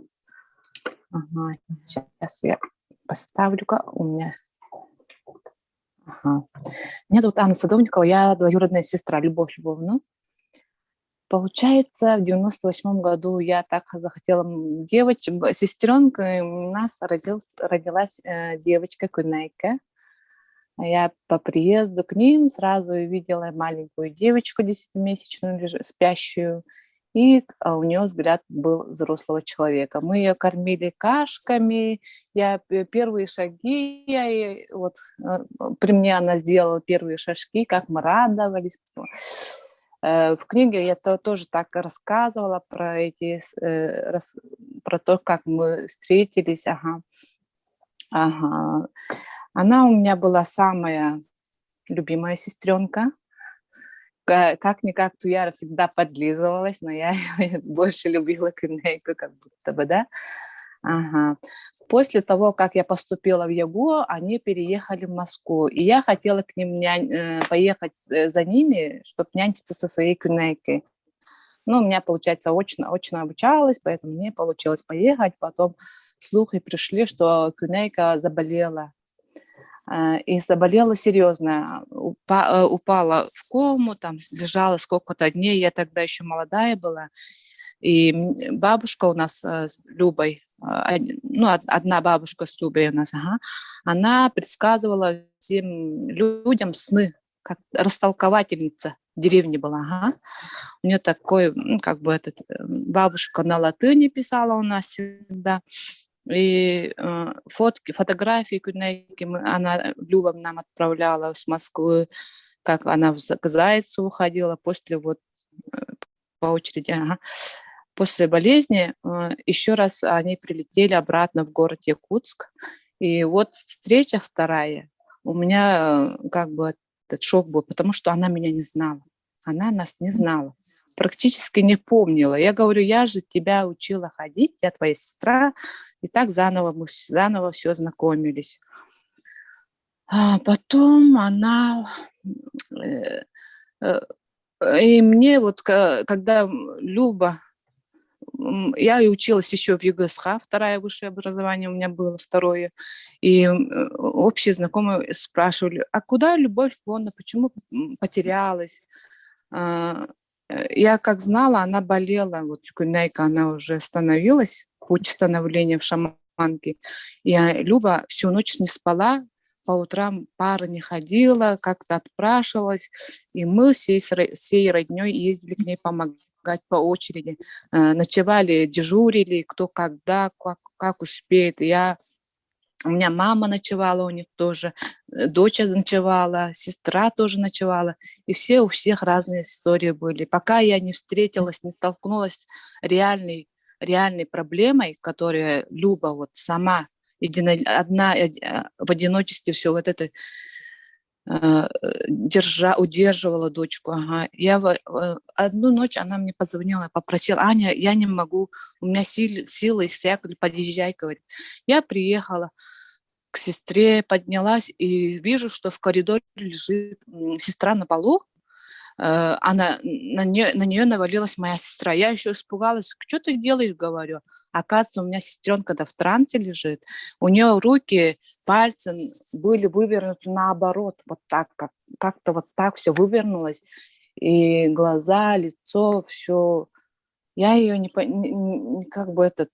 узнала. Она вдруг другими голосами разговаривала, непонятно, что с ней, извивалась как могла, вот непонятным образом. Я тогда только поверила, что у меня сестренка вообще не из другого мира. У нее дар, оказывается, появился. С тех пор я вот начала ее воспринимать другую Кунейку. И в обычные дни она как обычная девочка. Она со всеми смеялась, бегала, танцевала, плясала, пела. Гуляли мы с ней и разговаривали по душам. Получается, она один раз упала в колледже прямо во время учебы в кому, и меня позвали с работы. Так как я на машине была, я быстро приехала, и не только один раз я ее увозила, получается, после вот обмороков. Я ее забрала, попросила своих студентов, они, друзей Кунейки, чтобы они, как помогли мне ее перетащить домой, до машины, потом еще на 5-й этаж, так как у них лифта не было. И они всегда на встречи шли, помогали, все такие дружные. Друзья у нее вообще, не знаю, у нее были самые лучшие друзья у нее. Ага. И помню, как комендантша орала на меня: что вы скорую не вызываете, каждый раз забираете ее, и непонятно, у вас девочка больная, говорит, орет такая. Я на нее это внимание не обратила и говорю, я сама знаю, куда ее увезти, так как в современном мире таких людей считают как отклоненными, по-моему. И когда люди сами не сталкиваются, они не думают, что может быть такое случиться. Моя Кунейка тоже говорила, я даже не говорила, даже не знала, что есть потусторонний мир. Я хочу быть обычным, простой девочкой, которая, как и все. У вас, говорит, проблем вообще, говорит, по сравнению с моими проблемами, у вас вообще маленькие проблемы. Вы живете вообще хорошо, говорила. И радуйтесь каждому дню. И получается, вот когда мы увезли, вот последний раз с колледжа, мы ее перетащили, положили на диван, она, не знаю, каким-то образом она вот так вывернулась спиной, как на мостике, и начала смеяться детским смехом, и говорит: смотрите, у меня с живота бабочка улетает. У меня аж везде, вот, где, не знаю, мурашки по телу пробежали. Но она такая, я говорю, все хорошо, она вот так. А когда вот первый раз, первая встреча меня вообще шокировала, как она мне сказала: ты за сыном следи старшим. У меня Роберт, сыночек, болел. Он говорит: побольше внимания сыну уделяй. Ты же за Робертом смотри. Я такая потом все, конечно, взяла под контроль отношения с сыном. Получается, у меня сестренка не обычная девочка, не простая. Она такая жизнелюбивая, жизнерадостная. Во всем везде преуспевала. У нее трудолюбивая, везде. И после ухода, она все равно со мной общалась. Если будет странно, но она люди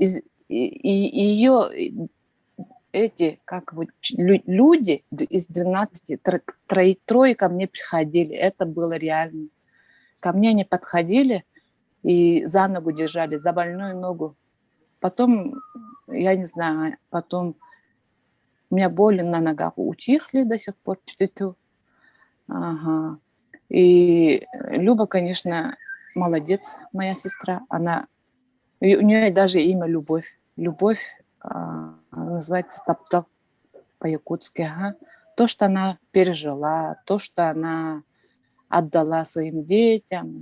Вот такая, у нее такая вот огромная любовь ко всему. Ага. И то, что она потеряла после потери, конечно, человеку плохо было. Ага.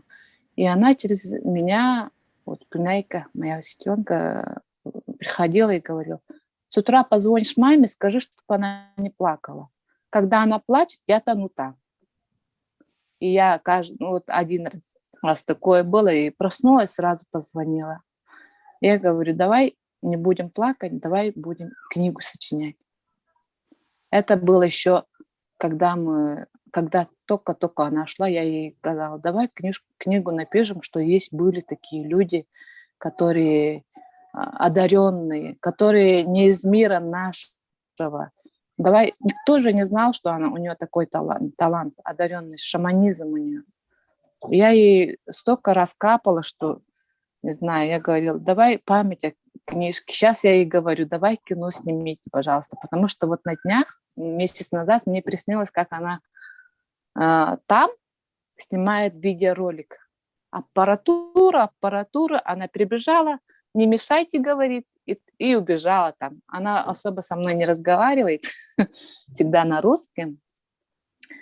И, получается, аппаратуру вот эти я видела, прибежала на съемки, не мешайте. Вот все было вот наяву, как будто наяву. Получается. Спасибо книжному издателю Аяр. Вот у меня оба книжки от моей сестренки, которые всегда на полочке. Я всегда читаю, смотрю, перечитываю какие-нибудь моменты, потому что мне приятно, что люди такие хорошие отзывы написали, что всегда Любу поддерживают. Я знаю, что у нее есть сила слова у Любы. Она, надеюсь, цитатник свой издаст тоже с помощью вас. Буду очень благодарна, куплю в первую же очередь. Жду фильм, может, художественную книжку можете издать, потому что есть много этих недосказанностей есть все равно. Я, например, очень многое тоже как туярка все подзабыла. Получается, вот вспоминала, как все начиналось, как все это было. И у меня всегда дрожь внутри. Вот здесь у меня всегда дрожит. Фотографии Кунайки я всегда смотрю, и у меня легче становится. Она сказала: нет невозможного. Главное, живите, главное, боритесь за свое счастье и так далее. Вот. Есть потусторонние силы, есть сила природы. Всегда в лес ходите, общайтесь. И главное, вот сегодня думала, с чем же закончить, эту презентацию. Я сказала: стояла, чистила картошку, и у меня картошка в виде буквы «Л». Наверное, кто-то увидел. У меня картошка в виде «Л». Значит, я думаю, это любовь. Любите, будьте любимы. Никогда не забывайте про своих любимых. И наверное, на этом все. Спасибо за внимание. Люблю всех вас, всех моих родных. Все, спасибо. Спасибо большое. Спасибо, моя хорошая. Анна, спасибо большое за вашу очень сильную энергетику. Она чувствуется через экран. Вот, и вот вы рассказывали про сны. Сны в тибетском буддизме, корни которого является шаманизм, бон, является, и в большинстве шаманских культурах, является инструментом или вот именно пространством, через которых разговаривают духи и духи людей, которые покинули эту реальность, но они находятся в другой реальности, в невидимом, так как наши глаза, они не все видят, да, только малую часть Остальное, то, что мы не видим, оно на самом деле существует, и то, что Кюннейке, она находится рядом с нами, помогает всем, это чувствуется, и все вот эти удивительные просто рассказы, с одной стороны, уму непостижимы, с другой стороны, мы же народ Саха, мы так и жили в древности, веря в это, видя и чувствуя. Потом вот случились исторические моменты, когда нас просто заставили, ну, не только забыть, а как бы немножко это утаить, но мы сохранили это в сердце, потому что любовь у нас в сердце находится к нашей культуре, к природе. И вот сейчас я наблюдаю, что в Саха-Сире и повсеместно в мире происходит оттепель, интерес к шаманизму и духовности. Итак, хотелось бы сейчас пригласить в нашу беседу Эрнста Егорова. В книге есть удивительное воспоминание. Его Кюннейке. Эрнст, вы тут? Расскажите, пожалуйста, нам немножко вашу историю. Что вы видели, чувствовали, когда Кюнней вызвалась вам помочь? Эрнст? Так, Эрнст просит, чтобы включили его микрофон. Всем добрый вечер. Меня слышно? Да, Да, слышно. Добрый вечер участникам и зрителям. Я знаю, что нас смотрят. Хотелось бы начать с того, что я Кюнней знаю с детства. Они приезжали к нам летом к родственникам с тетей Любой и сестрой Туярой. Вот, приходили, получается, по выходным. Мы там играли, весело вот проводили время, получается. Ну, вот так мы общались. Вот, помню такой случай. Это было...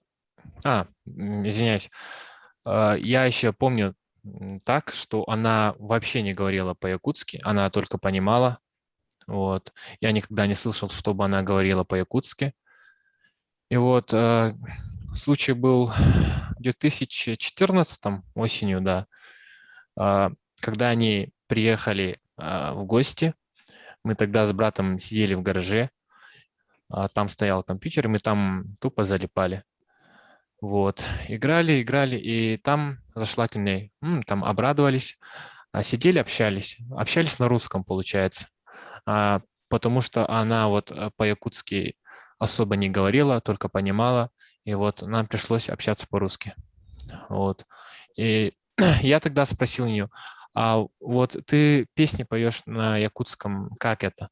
Она сказала, я вот понимаю смысл, а вот по-якутски говорить особо не получается. Ну так, сидели, общались, и резко она схватила меня за руку, получается, и сказала чисто на якутском, вот Усуран Саха, сказала то, что на твоей шее сидит мертвый человек. И, ну, я так ошарашенно посмотрел на нее и сказал, ладно, хватит шутить, это как бы не смешно. И тогда мой брат просто вышел из гаража, как бы он узнал об этом, ну, почувствовал, что-то сейчас будет. И тогда зашли наши родители, и вот сказали, не бойся, не бойся, сейчас тебе Кюнней поможет. Я такой еще отказывался, ладно, прекращайте. Я думал, что это как бы розыгрыш, ну, там шутка какая-то. Всерьез не воспринимал это. После этого она еще раз повторила то, что если я тебе не помогу, то ты до 20 не выживешь. И моя мать тогда сказала, соглашайся. Ну, ладно, я сказал, ладно. И началось, как бы она меня проинструктировала, сказала, ни в коем случае не надо вот убегать. Если тебе страшно, скажи нам, мы можем закрыть свет, получается. Я попросил тогда закрыть свет, и тогда и началось. Она попросила еще закрыть все зеркала. У нас там еще стоял большое такое зеркало, получается, и мы закрыли ее. А после этого она говорила чисто на якутском. Я даже не помню, что она говорила. И вот я тогда сидел с закрытыми глазами. Я просто уже боялся, просто уже, не знаю, просто ощущение такое было настороженное. И я думаю, вот ладно, давай я вот открою глаза, что будет. А там смотрю, у нее сзади такой силуэт белый-белый. И тогда мне еще стало страшно, и я попросил открыть свет. А тогда открыли свет. Вот. После этого я смотрю на нее, а у нее глаза такие черные-черные, вот как ночное небо, да, получается. Вот. Сидим, она так говорит чисто вот не на своем языке, и получается это был голос мужской. Сидим, я уже как-то мутно помню, и еще волнуюсь немного. Вот.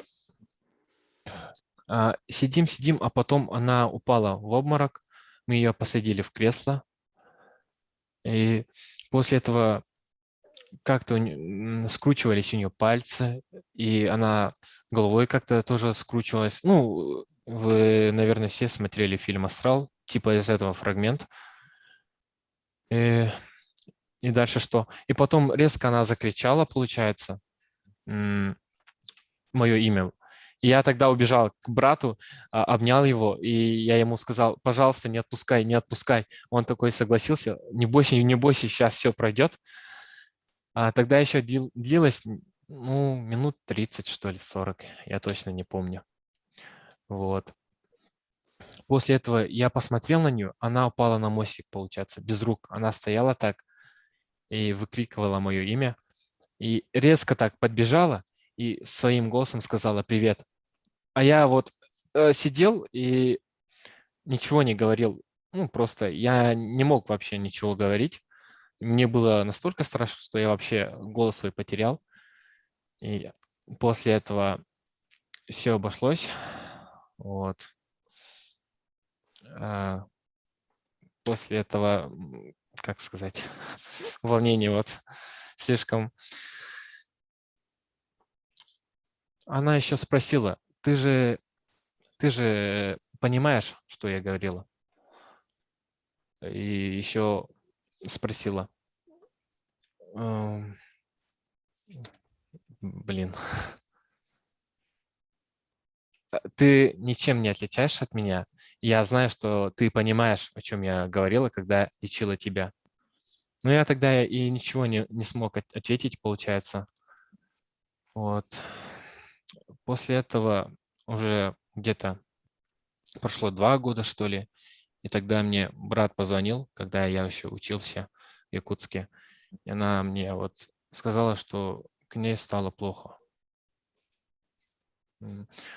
Мне стало вот настолько обидно, получается, горько, что такая одаренная от природы девушка так рано ушла от нас. Вот. Мои искренние соболезнования родным. А так все мои воспоминания о ней остаются самыми теплыми. Вот. Эрнст, спасибо большое, что поделились вашим рассказом. Теперь с нами сегодня Ульяна Васильева, которая много раз поддерживала любовь и Кюнейку. А Кюнейке, в свою очередь, излечила ее от хвори, и не только. Итак, Ульяна, слушаем ваш рассказ.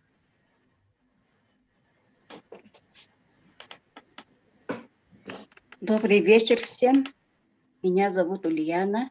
Я подруга Любовь Львовна. Да, наша маленькая девочка Куняйка обладала такой великой силой, и сколько я живу на свете, столько буду помнить и признательностью, с любовью.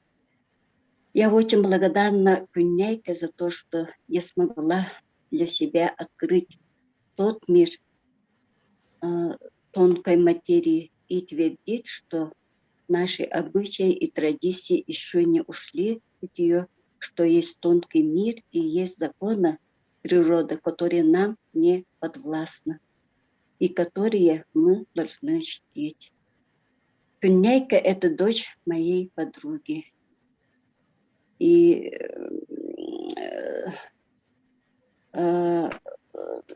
я вот Кюньяйку и Туярку, да, знаю с самых их детства. Они росли у нас на глазах. Родители уделяли им много внимания, прилагая все усилия, чтобы развить их природные дарования, поэтому они выросли такими на удивление яркими, талантливыми, хорошо воспитанными. Глядя на Любу, я понимала, вот она вот символ высшей материнской любви. С Кюньяй они были очень близки, когда все понимали и поддерживали друг друга. Девочка, она была такая спокойная, улыбчивая, открытая, очень любила свою младшую сестренку, опекала, а когда та была совсем маленькой, с глаз нее не спускала, всю водила за руку и с видимым наслаждением целовала брошку. Потом, когда Люба стала рассказывать мне о ее удивительном даре, я просто-напросто не поняла, не верила. А ведь мы всегда были очень близкими подругами, старались во всем быть друг другу поддержкой и опорой. Когда я стала вот индивидуальным предпринимателем, да, и начала вот об устройстве вот якутского балагана в районе Старого года, Люба вот с семьей пришли мне на помощь и помогали в организации мероприятий, и сами в них участвовали.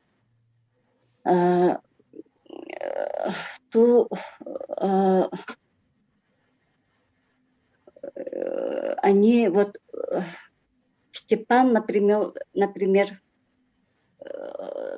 тогда вот исполнял роль Деда Мороза, Кюньяйка была Снегурочкой, мама Люба ведущая, и они дарили людям настоящую радость.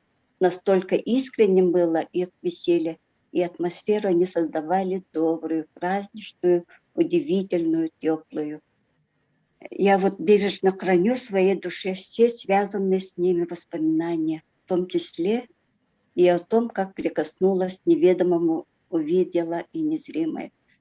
Вот. И я хочу рассказать, вот, как я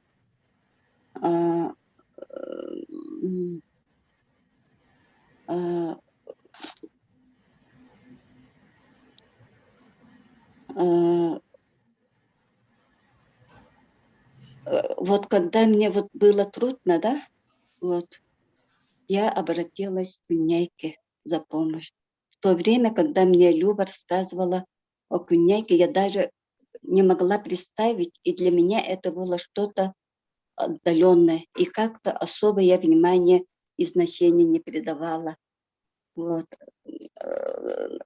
Тогда было вот в августе месяце, да, когда моя вот невестка сказала, что будет лечиться у Кюньяй, и попросила сопровождать ее. Сеанс лечения назначили в Балагане где-то вечером в 11 часов. В указанное время там собрались 6, мы с невесткой, Кюньяй с матерью, и еще 2 женщины были.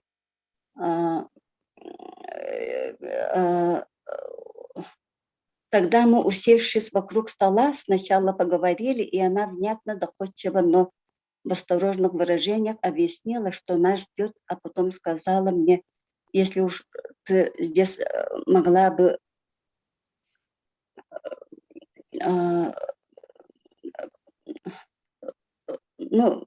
и полечиться. Я не стала отказываться, ведь повидала в этом самом Балагане много целителей и думала, что Кюньяй лечит похожим образом, растирая и поглаживая. Единственное, чего я не могла понять, почему она приглашает людей исключительно по ночам. Предполагала, что это для того, чтобы не мешать нашей дневной работе. А оказалось, во время нашего разговора Куняйка вдруг обратилась к матери со словами: «Они пришли». Свет тут же потушили, одна из женщин осталась, а мы удалились за камельком. И тут раздался мужской голос. Почуяв присутствие чего-то потустороннего, я вцепилась в Любе. Мне было так страшно, что на происходящее я могла смотреть лишь краем глаза. В сумерках через окошко все же проникало немного света. Было видно, как Куняйка, вытянувшись до самого потолка, бьет бубен, сопровождая камлание пением. Вскоре раздалось уже ее собственным голосом: «Мама, включи свет, они ушли». Мы вернулись за стол и расселись по своим местам. Разговор продолжился. Куняй совсем по-детски, она ведь и была еще ребенком, принялась нам растолковывать то, чему мы только что стали свидетелем. Мало-помалу все успокоились, перевели дух, а я сидела и думала, как на такую маленькую хрупкую девочку завалили такую великую ношу. Когда она лечила остальных, один мужской голос сменялся другим, а потом подошла моя очередь, и меня вновь обуял ужас. Снова прослышалось: «Мама, они пришли, выключи свет». Мне было велено лечь на нары, и я, зажмурив глаза, легла. Раздался старушечий голос. Она на якутском языке настолько древнем, что и ничего понять было нельзя. Вот. Бормоча, она поглаживала мое больное место, и это были именно старушечьи руки, а не тоненькие нежные. Куняй страх куда-то ушел, и я про себя взмолилась: «Помоги мне, исцели». Потом снова раздался грохот бубна, шаманское пение, и я вдруг ощутила невероятную легкость. Затем опять голос Куняй: «Мама, включи свет, они ушли». Вот так я увидела своими глазами, как вселяются малышку ее 12 помощников.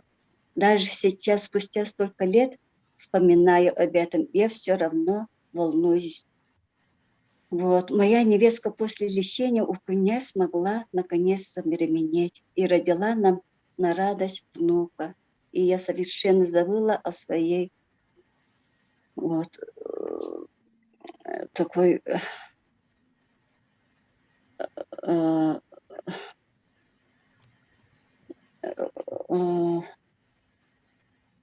даже вот спустя столько лет я вот вспоминаю об этом, все равно мне вот волнуюсь, волнение все равно есть. Вот. Вот таким вот великой силой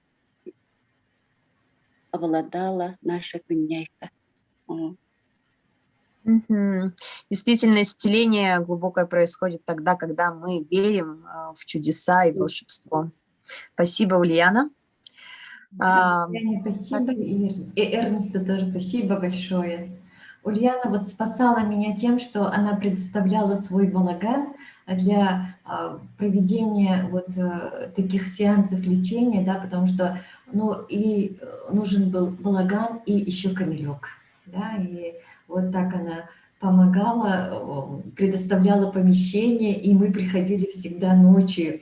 И действительно, она вот сейчас вспомнила, что она думала, что мы им не мешать, а мы специально приходили только ночью. Так что спасибо, Ульяна, я всегда помню это, и мы все это помним. И твое лечение тоже помню, и как она пряталась за мою руку.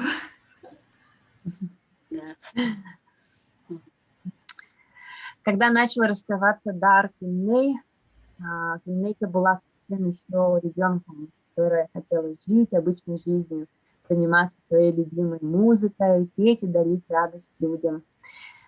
Давайте сейчас посмотрим видео с выступлением Куняй на интерактивном телевизионном конкурсе «Новая песня». Пожалуйста.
Однажды летом приснился Новый год.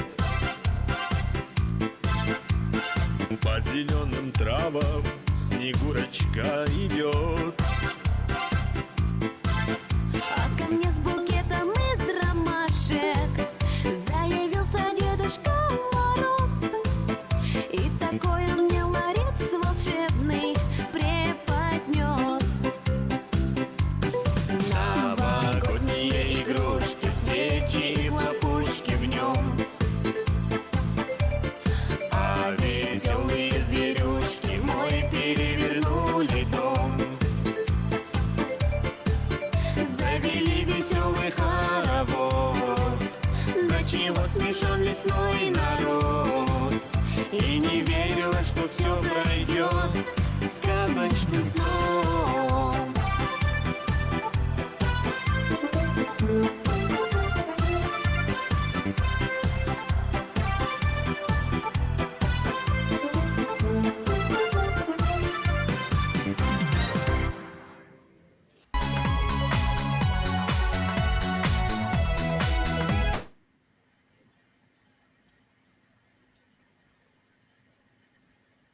Так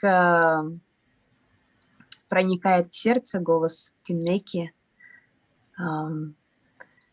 Спасибо. Вот благодаря вот таким вот видеоматериалам ее голос можно слушать вечно. Вот. Дальше хотелось бы так продолжить нашу беседу. Когда проявился ее дар, великой целительницы Кюнней не позволяла никому поднимать вокруг этого какую-либо шумиху. Она считала, что те, кому ее помощь действительно нужна, обязательно найдут ее сами. Они и правда ее находили, и были среди них известные спортсмены. Ни для кого не секрет, что большой спорт – это травмы, подчас серьезные. Кюнней могла исцелить как тело, так и дух, который, конечно, может и пошатнуться от постоянных испытаний и тренировок на износ. Ведь спортсмены такие же люди, как и мы все. Сегодня вместе с нами находится старший тренер Республики Саха Александр Конешников. Как Кюннейка повлияла на вашу жизнь, Александр? Добрый вечер. Слышно, да? Слышно. Приветствую. Добрый вечер, уважаемые гости, земляки. Ну, во-первых, поздравляю Любовь Львовну с этим знаменательным днем, что с презентацией книги, уже второй книги, да, нашей Кюннейки. Ну, благодаря Туяре вот, я познакомился с Любовью Львовной и Кюннейкой. В 2015 году, в то время я работал в управлении детского спорта, и мы готовили команду к международным играм Дети Азии. И в то время Кюнней с матерью, с Любовью Львовной, все время подходили к нам, интересовались подготовкой сборной команды художественной гимнастики. Туяра в то время занималась художественной гимнастикой, была в команде, сборной команде республики. И вопрос стоял, что надо было Туяру отправить тренироваться в клуб Ирины Винер, да? И там стоял очень такой вопрос, ну, оплаты тренера, там, художественная гимнастика, как бы в то время в нашей республике не так сильно было развито. Поэтому вот руководство республики, Министерство спорта и вот выделили для подготовки команды финансовые средства, и мы отправили Туяру в Москву для подготовки к этим играм. И в то время мы познакомились, и это было в 2015 году. Им как-то вот Кюнейка сразу стала для меня как бы младшей сестренкой, да. А вот все время с матерью ходила, как на работу к нам ходили они оба. И в этом однажды, в этом году мы тоже параллельно провели первенство России по вольной борьбе. И там мы подготовили команду, и Кюнейка заявила желание как бы помочь нашей команде, да, ребятам. Потому что борьба – это контактный вид спорта, там ребята получают травмы, не травмы, да, всякие. И вот заявили желание вот помочь, вот, говорят, Кюнейка, ну, через людей я узнал, что вот Кюней, вот у нее есть такой дар у Даганки, да, и что-то вот может лечить, помогать. И как-то внутри я такое сомнение было. Сначала я вот как-то настораживался, потом вот мой, ну, там, брат, земляк, у него травма была. Чтобы проверить, убедиться, вот сначала вот этого парня попробовали, и мы пошли вот в балаган. Тоже вечером, ночью 12 часов звонит, все, давайте подъезжайте в балаган. И мы подъехали, и вот там первая встреча, первое ознакомление вот с такой Кюнейкой, вот второй удаганкой вот там произошло, вот, которой она вот ночью все это делает. Ну и вот парень, как бы все нормально прошло, и вот через него уже мы начали уже основной состав, ребята. Он пошел к ребятам, он просто их ровесник был, и он объяснял, рассказал, чтобы они психологически были готовы к этому. Вот. И вот на первый травму вот Ванька Конечников взял на ноги. И вот и Кюнейка за 3 дня уже его на ноги поставил. С тех пор мы там на этом первенстве у нас 3 чемпиона было. Потом вот эти ребята поехали на чемпионат мира. И там 2 чемпиона и призер. И Кюнейка тоже вот на чемпионат мира мы взяли с собой. Она с нами поехала. Перед поездкой Львовна мне всю установку дала. Она: не волнуйся, когда она упадет в обморок, такие паники не делай, она как бы предупредила. Но я как-то вот это забыл, и перед финалом вот в чемпионате мира вот заходим в гостиницу, и я краем глаз смотрю, что она рядом со мной шла, и смотрю, чувствую, что она уже падает. И раз вспомнил, это уже заходя в гостинице было. И хорошо, что рядом она с диваном вот это все случилось. Я спокойно прихватил и положил на диван. А там в гостинице люди так, там полно народа было, что-то смотрят, там хаос, что-то хотели поднять. Это было в Сербии и в Сараево. И там всех успокоил, не надо ничего, не волнуйтесь, все нормально. И там она минут через 10 пришла в себя быстро, и как бы ничего не бывало, да, поехали дальше, пообедали и поехали на соревнования. Ну вот, Кюнейка нам, вот спортсменам, вот этим ребятам очень такой дала уверенности, да. Сейчас вот прошло столько времени, сейчас в то время я работал просто в детском спорте, я тренером не был, никем не был, просто начальник отдела, да, по детскому спорту. Сейчас вот стал главным тренером. И в то время я спрашивал, как можно подготовить, у нас будут ли олимпийские чемпионы, как это все, ну, такие вещи я с ней всегда разговаривали в это короткое время. И сейчас как-то, не знаю, вот, я не думал, что я стану вот тренером или кем-то. Сейчас вот главный тренер республики стал, да, ну, не знаю, может, вот к этому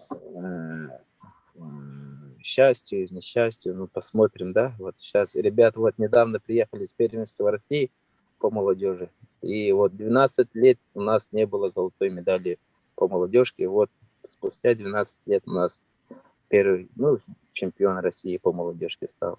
Это отрадно. Я все время, когда на соревнованиях, ну, вот, чувствую, все время прошу о помощи у Кунейки.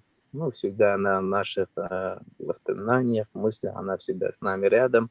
Вот ребята, которые она лечила, она вот друзья, очень большой круг друзей среди борцов. Вот это поколение сейчас стало, у меня основные состав сборной, они все входят, вот братья Капуловы, все. И вот у нас задача, поэтому эту задачу, которую я спрашивал, олимпийскую медаль, у нас у народа уже 45 лет нету этой медали. Поэтому вот очень мы должны стремиться, настроены вот этот барьер сломить и для своего народа вот приносить этот долгожданный олимпийский медаль. Вот так настроены. Вот. И Кунейка всегда в моем сердце, рядом всегда. Вот Любовь Вованы все время на связи, на каких-то соревнованиях сразу. Вовна, мы туда. Вот этот выиграл, проиграли. Ну вот, всем желаю на этом. Я сильно много неразговорчивый, да. Вот наши землячки, вот Зарине большой привет, вы молодец. Мы тоже за вас очень, за ваш успех мы радуемся. Вот так и все, за каждый успех мы все должны радоваться, друг другу поддерживать и быть сплоченными. Всем спасибо большое, здоровья. Александр Махтал, Яхамие, Ягаддер Булохтун, Кайырыгайнера Багаравит. Александр Савельевич, Александр Хагарды, Букалян выступайда букар, саңар букар, нелбекар мақтал, ақтыларгын бирергер, курук связка варгар, оғылбын өнді саны хиджаргар. Вот Александр Савельевич всегда меня поддерживает, мы друг друга поддерживаем и связь держим. Это очень большого стоит, да, и человеческая память, человеческие отношения. И все соревнования я сейчас как знаток вольной борьбы уже себя считаю, я все смотрю, слежу. У меня даже все расстановки по коврам приходят, я слежу за ними, даже в метро подключаюсь в YouTube и смотрю, и, наверное, окружающие думают, вот поклонница вольной борьбы.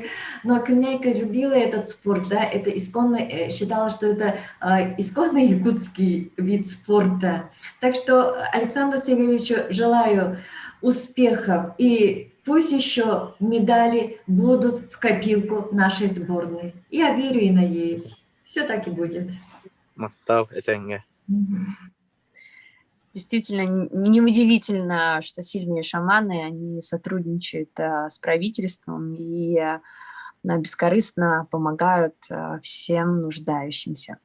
Сегодня вместе с нами находится мастер спорта Российской Федерации по классическому марафону Марфа Троева, победительница международного марафона в Осло. Марфа, здравствуйте. Мы очень хотели бы услышать вашу историю знакомства с Кюней. Пожалуйста.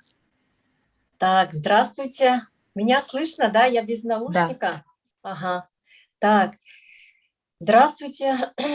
Так, приятно, что меня пригласили. Всем большое спасибо. Люба, я очень уважаю Любу, да. Давайте я вкратце расскажу, как мы познакомились с Кунейкой. Любовь Васильевну я знаю. Вначале я была знакома с Любой. Так вот я называю ее Люба, тетя Люба. Вот. И она рассказала про свою дочь не сразу, ну то есть вот именно дар, да, про Кунейку я знала, вот, но именно про дар она очень так аккуратно, постепенно как-то вот она озвучила, рассказала мне, что вот Кунейке есть такой дар. Вот, и скорее всего, да, почему она мне рассказала, потому что я являюсь спортсменкой, сейчас я плюс еще и тренер, вот, и как раз в это время у меня были, ну, как запросы, да, то есть я чувствовала боль в области печени, вот, когда бегала, вот, на длинные дистанции. Вот, еще у меня беспокоило колено, левое колено, вот. И вот сейчас, в данное время, я не помню, как это все произошло, но вот я помню, что я рассказала об этом Любе, кажется, да, и Люба вот рассказала про дар Кюнейки. Вот. И, конечно, я спросила у Любовь Васильевны, она сразу сказала, да, конечно, давай организуем встречу. Вот, только сразу аккуратно предупредила, что это все происходит вечером, ну, то есть темное время суток. Вот, я сразу, я согласилась, да, я согласилась, и вот мы вечером поехали в Балаган, вот, и знаете, Кюней, она очень такая открытая, веселая девочка была, то есть она даже... Когда мы встретились, она улыбалась, она подключала юмор, она так хорошо общалась, то есть даже не скажешь, что она шаманка на самом деле, на первый взгляд не скажешь. Вот. И вот мы поехали в Балаган, немножко страшновато, конечно, было вначале, но я знала, что Люба рядом, так что ничего страшного не будет. И знала, что ничего такого плохого не будет. Они делают, наоборот, они помогают, да. Вот. И с нами еще был спортсмен. 2 спортсмена, да. Вот 2 спортсмена было. Один спортсмен пришел с мамой. Вот. И тут... то есть мы зашли в Балаган, Кюнейка все рассказала, то есть как это все происходит, чтобы мы не испугались. Вот.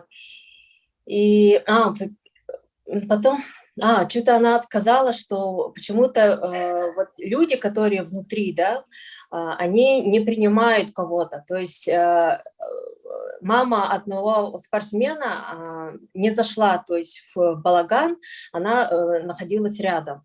Вот. И она потом сразу сказала, вот что-то не то, вот давайте я имя поменяю, там, например, Коля, да, Коля, я хочу, чтобы вы ушли домой. То есть мои люди не принимают вашу маму. То есть мама, она была против, что ли, она не верила во все, что вот это вот происходит. Вот. Вначале мы пригласили маму, она зашла, и говорит, что у вас тут происходит. Ну, то есть она была удивлена, то есть что вообще происходит, она не верила, да, и вот люди не поверили, получается, ну, как бы не приняли человека и не хотели выходить, вот.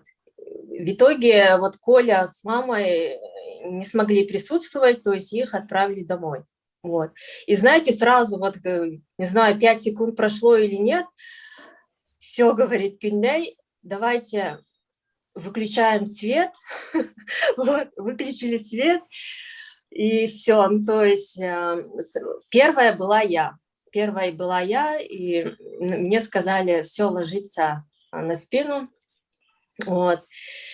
И все. Ну, как бы я расслабилась и старалась ничего не думать. Вот. И тут как будто рядом стоит какой-то большой зверь просто. Это не Кюнейка стояла, а вот какой-то зверь. Вот. И говорит, ну вот он начал, получается, лечить, да, то есть он поверх, ну, то есть нажимал на мое тело, то есть вот ноги трогал. Но я понимала, что это не Кюнейка, а вот какое-то животное, просто дышал еще очень громко, вот. И потом что-то он говорит, я не понимаю, а Люба мне подсказывает, давайте ложитесь на живот, говорит. Вот. Мне было страшно, но, знаете, я спортсменка, поэтому у меня, наверное, такой железный характер, я лежала прям до конца, вот. И я... Да, на живот легла, он начал тоже по мне ходить, вот, и, ну, таким образом, скорее всего, да, лечил, вот, и живот трогал, то есть все это как бы нажимал, вот, и все, и потом начал постепенно уже как бы он летал, то есть он прям, вот звуки были такие, что как будто он вверх, вот прям очень громко и дышал громко. Вот. Ну, знаете, это как в фильме, наверное, ужасов, как будто из нереального мира, да, но это все было реально. Вот. И потом, ну, Кюнейка, получается, начала играть еще на, как там у шамана, Довун, да, или? Дынгмыр, да, Дынгмыр. Громко так начала играть. Знаете, я такая думаю, вот, никто не слушает, неужели никто не слушает вот этот громкий звук?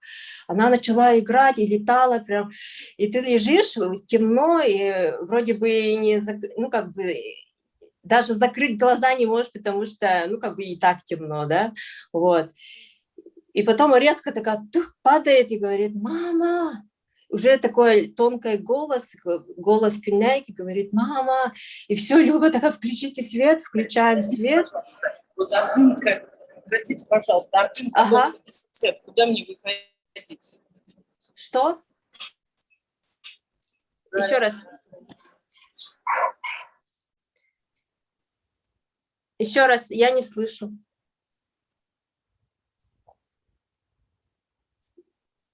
Марфа, продолжай. Ага. Мне кажется, тут звук не выключают, да, поэтому слышно. Скорее всего.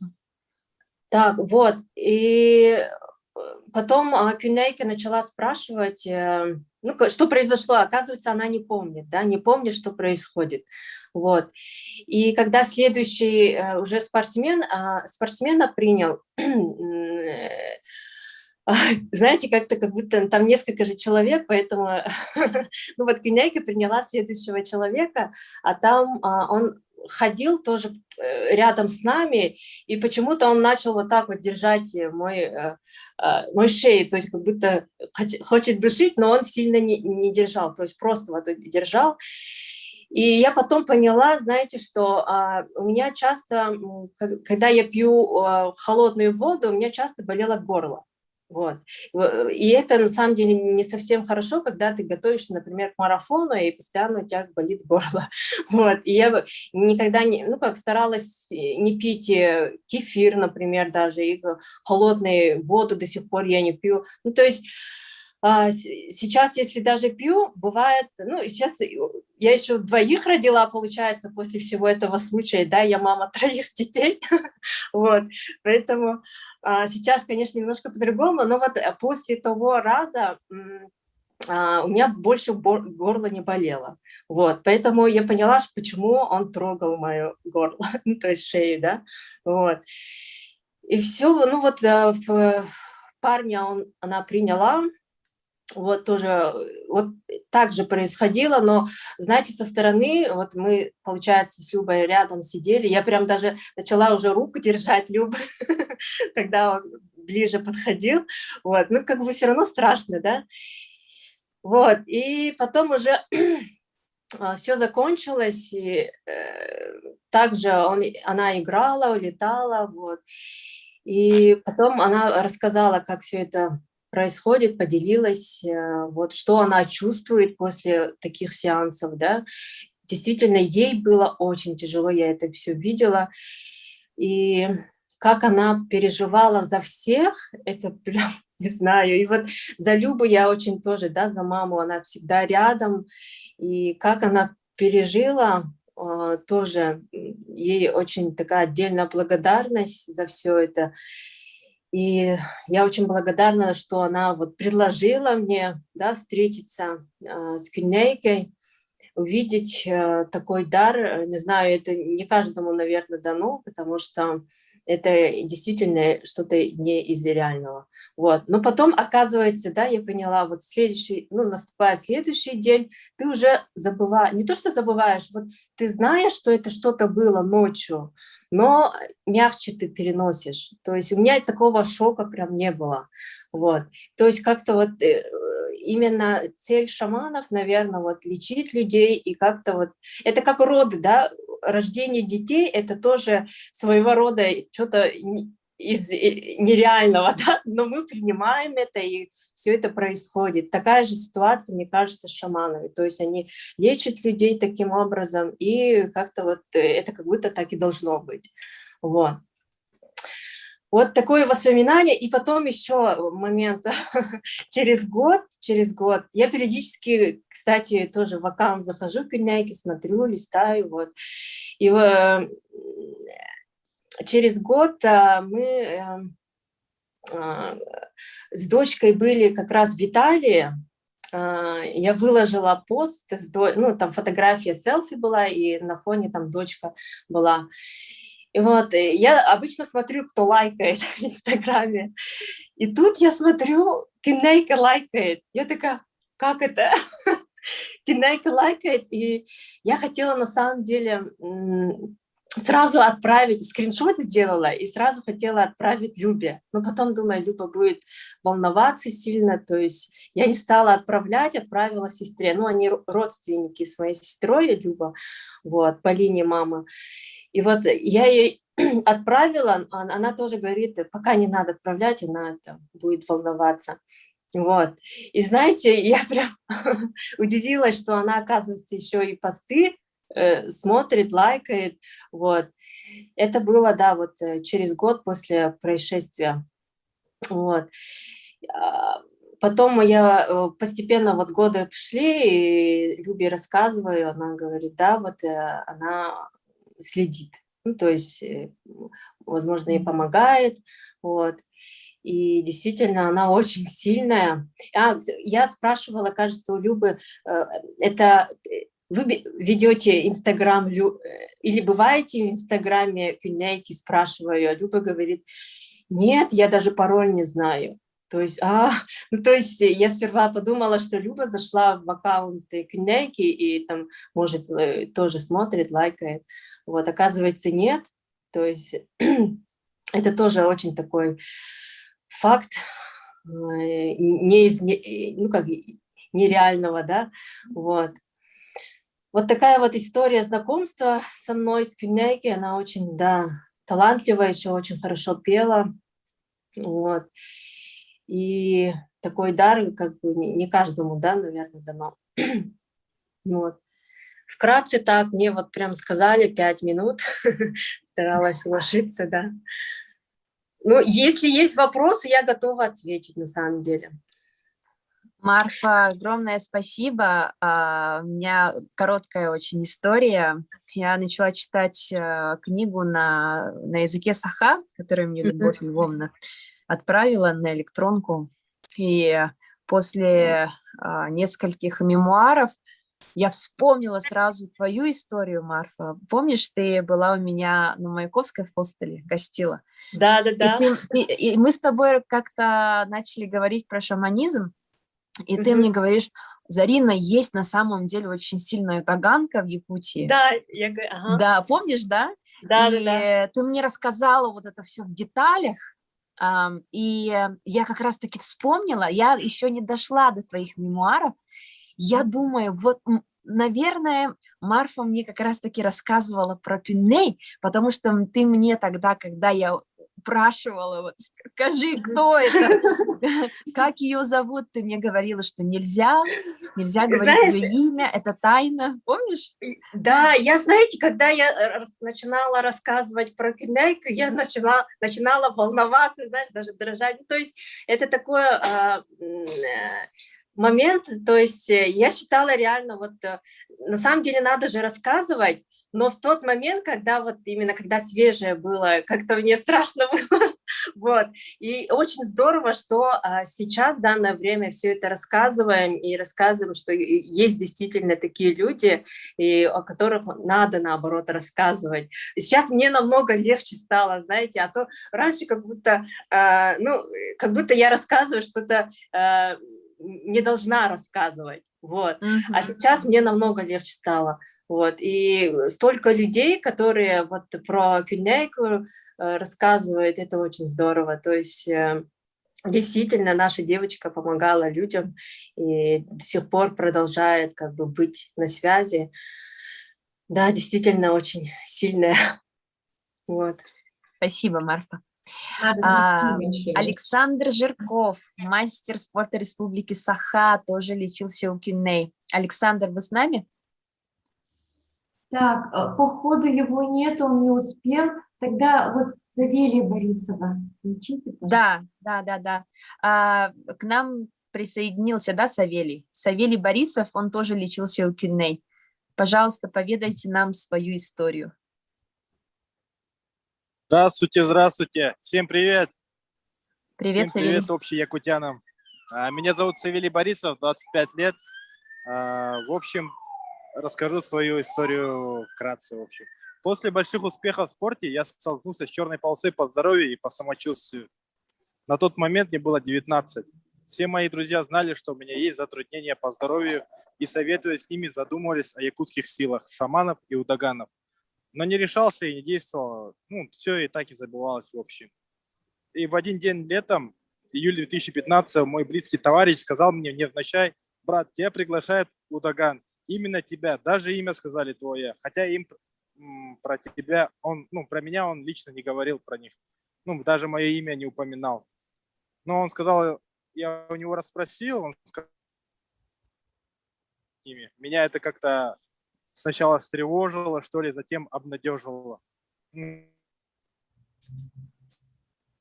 Согласился с легким волнением внутри. Вот уже на следующий день я встаю, уже направляюсь с товарищем к встрече. И тогда я впервые познакомился с Кюней и ее мамой Любовью. И мы все так сели, общались, знакомились. Вначале я представлял себе, что будет какой-нибудь старый человек с длинной бородой, как из фильмов. На тот момент я не ждал, что будет очень молодая девочка, тем более младше меня одного поколения. Я с ними как-то легко нашел общий язык и чувствовал себя комфортно. Разговаривали на разные темы и узнавали друг друга. В завершении разговоров меня так тщательно и морально подготовили до мелочей в общем. Уже как-то тревога и все вот это исчезло, и я уже понимал, что к чему. После чего мы приступили к обряду. Тут в подробностях не надо рассказывать, да, вот тоже вот предыдущий, кто говорил, в общем, вот я только вот в конце услышал то, что вот рассказывать, не рассказывать, вот это вот. Мне тоже вот это вот как-то, не знаю, вот последний раз я рассказал, получается, товарищам, когда ехал с Намсов на машине, и когда ехал, ровно после рассказа у нас там колесо сломалось, мы там чуть в яму не упали. И вот с тех пор как-то стараюсь не рассказывать. Услышав некоторые моменты вот отсюда, да, то, что можно ли рассказывать, хотел спросить. Можно. Можно или нужно? Можно и нужно. Хорошо. Все, тогда поехали. Так. Я, в общем, лег, закрыл глаза. Она издавала разные звуки надо мной. И это уже не был ее голос. Это были очень разные голоса разных людей. Мне больше всего запомнился такой низкий мужской голос. Такое чувство было, будто она летает и парит в воздухе. Местами казалось, что у нее ломаются кости, и будто ее гибкости не было препятствий. Еще она казалась, будто бы на потолке она передвигается. Я не был готов все это видеть, из-за этого я не открывал глаза до последнего.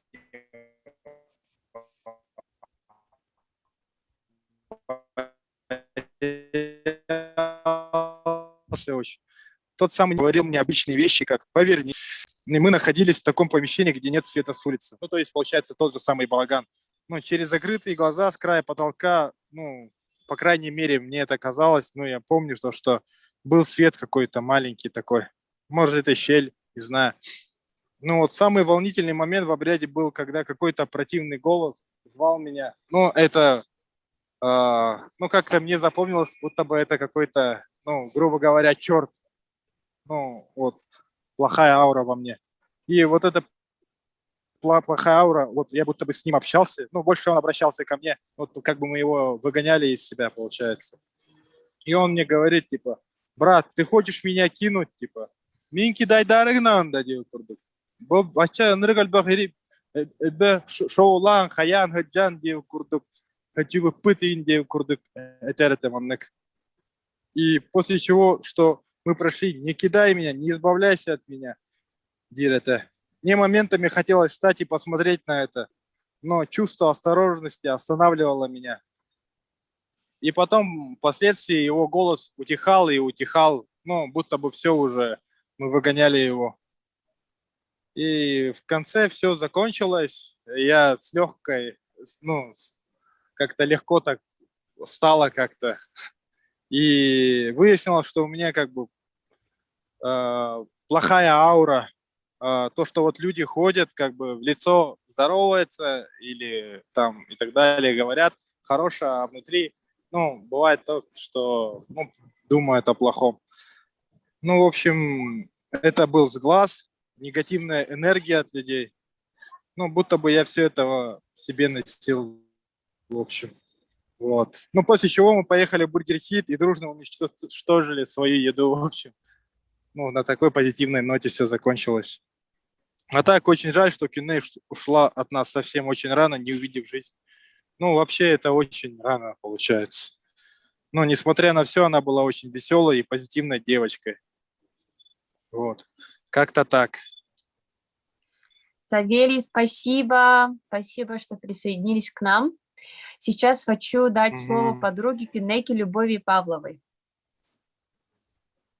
Люба.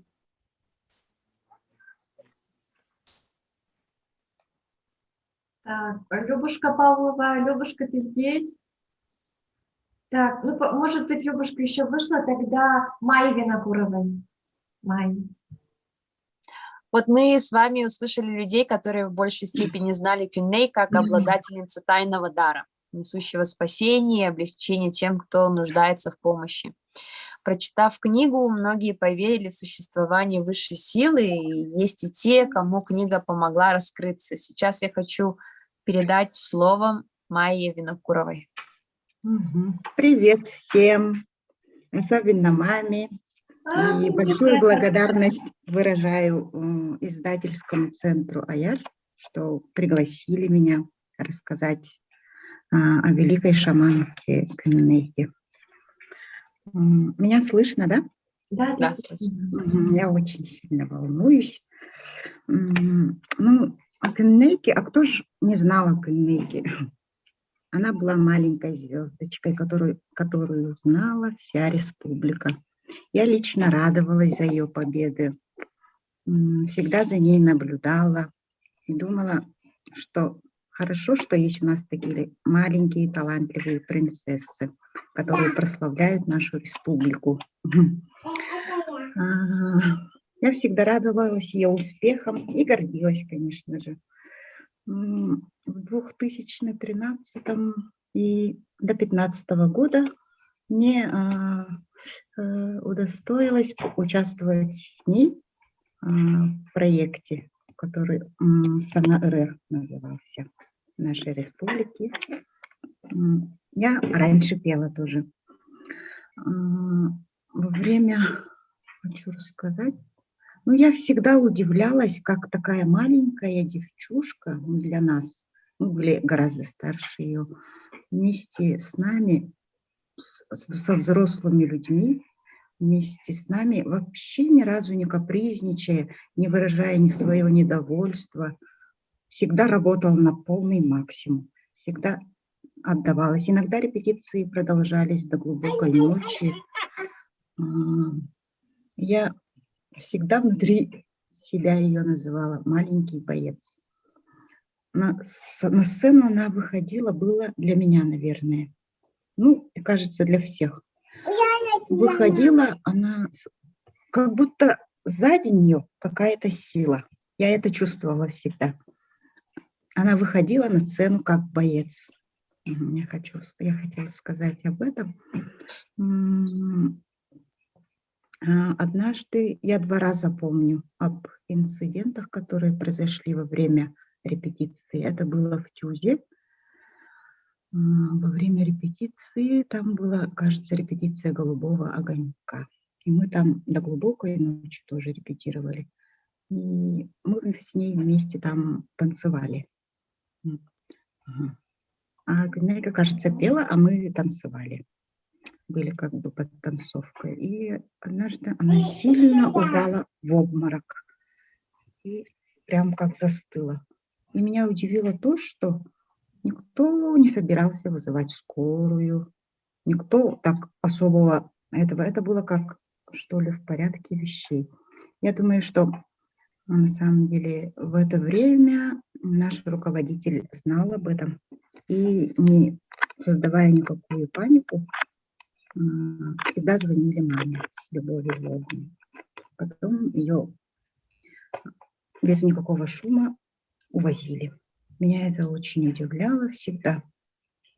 И однажды в цирке во время мероприятий «Танцы со звездами» на открытии она тоже произошел такой инцидент.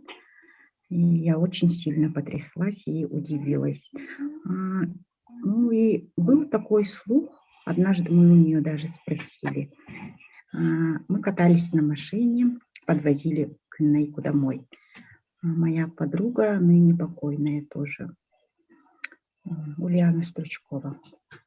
Сзади нас сидела Кюнейка, и я повернулась сзади и спросила у Кюнейки. Кюнейка, говорят, что у тебя есть дар, поэтому ты так заболеваешь, и когда ты вырастешь, ты станешь великим целителем. Она так засмеялась, как ребенок. Оказывается, она в это время вовсю лечила. Я только потом об этом узнала. Но, как ни странно, наше общение не было таким особо близким, когда она была жива. Я об этом очень жалею, конечно. Наше общение, мне очень сложно об этом говорить, я очень волнуюсь. Тесное общение началось после того, как я приняла дар, предначертанный от предков. Сейчас я работаю с тонкими мирами, тоже как Кюнейка занимаюсь, помогаю людям. Вот однажды, прошлой весной, да, у Талбан вышла передача, где мама рассказывала мне о Кюнейке. Я была вообще в шоке, я была просто потрясена. И прошлой осенью, получается, я поехала в свои родные края, получать силу от своей природы, очиститься. Вот когда я поехала, мне подруга подарила вот эту книжку. Несколько раз я натыкалась на такую книжку. Меня что-то вело как будто к ней, но я думала, что не время почему-то. Никогда не на якутском издании. Я никогда не покупала, потому что, не знаю, наверное, было просто не время, если сейчас подумать. Вот однажды я поехала в Сунтар и была в гостях у своей подруги лучшей. Она, вот знаешь, у меня есть такая книга, я так обрадовалась. Я как будто за этой книгой даже поехала. Я как вот так на сердце свое прижала, сразу вошла в такой транс. Вошла в транс и начала говорить странные вещи. Некоторые вещи я не помню. Такое у нас бывает. Наверное, кто знаком с такими людьми, об этом понимает. Я помню только то, что 25 октября мне было велено, прям велено, позвонить.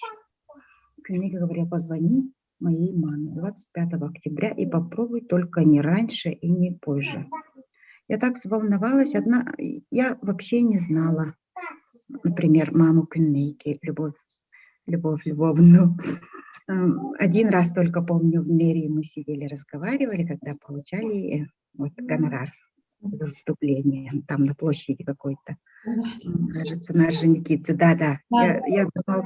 Я думала, она подумает, что я какая-то не такая, как я так скажу, как я 25, а что я скажу?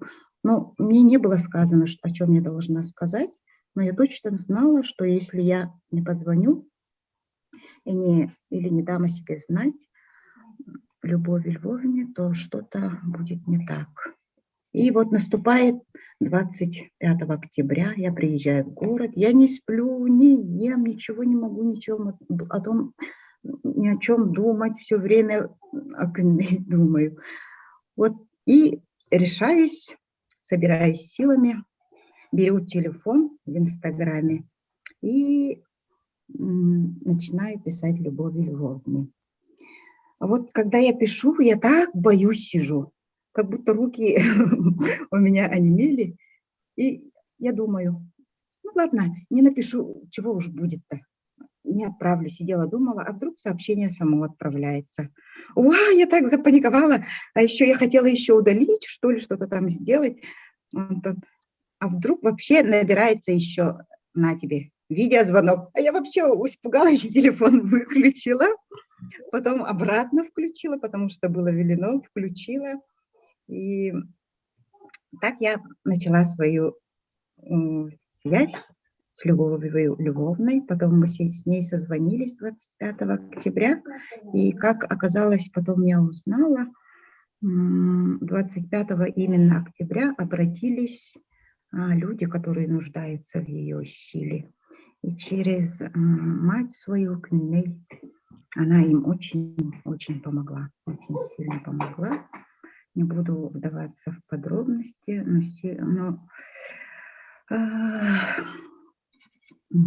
но я думаю, что я передала Любови Львовне послание Кнейке. Я, правда, об этом дословно не помню, но я знаю, что я самое важное передала Любови Львовне. И так мы с Любовью Львовной до сих пор разговариваем, советуемся. Я передаю разные послания, которые мне велено передавать.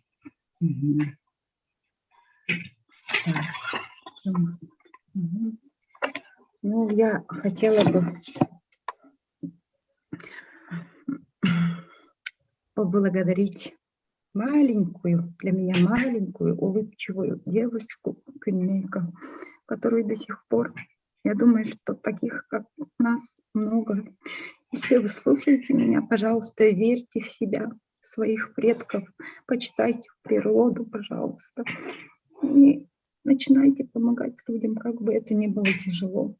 Это наше предназначение свыше. Мы должны только благодарить и принимать наш дар.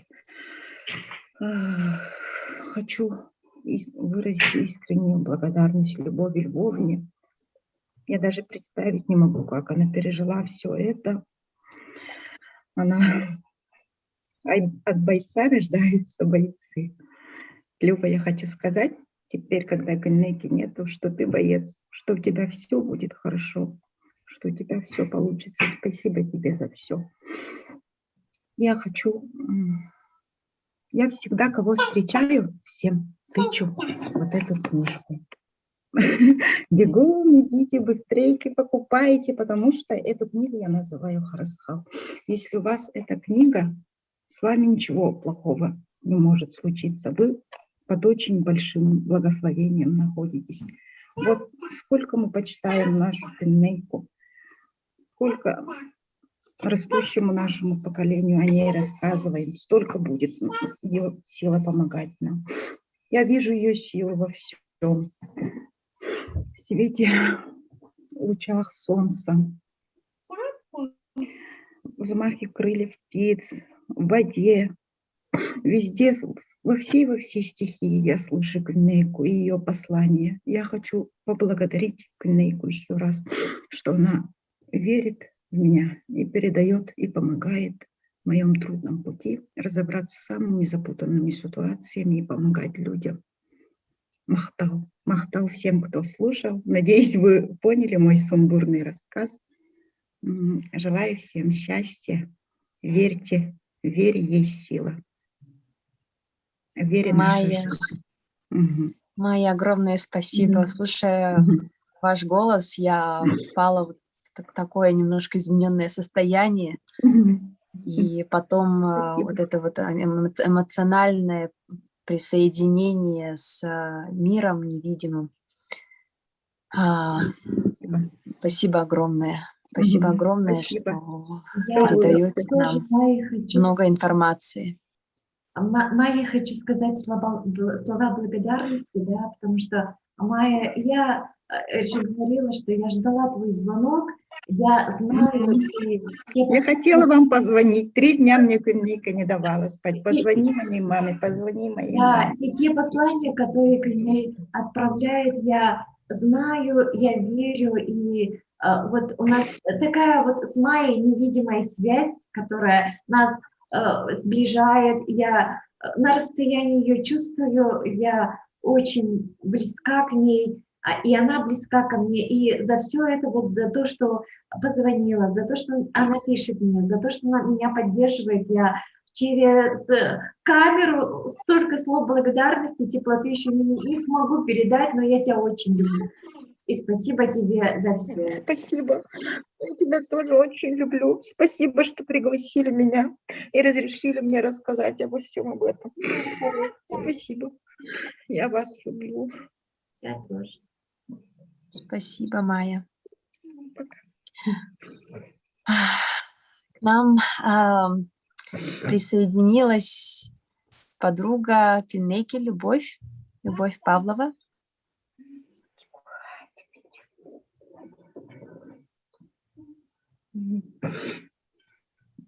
Люба. Ага. Всем здравствуйте.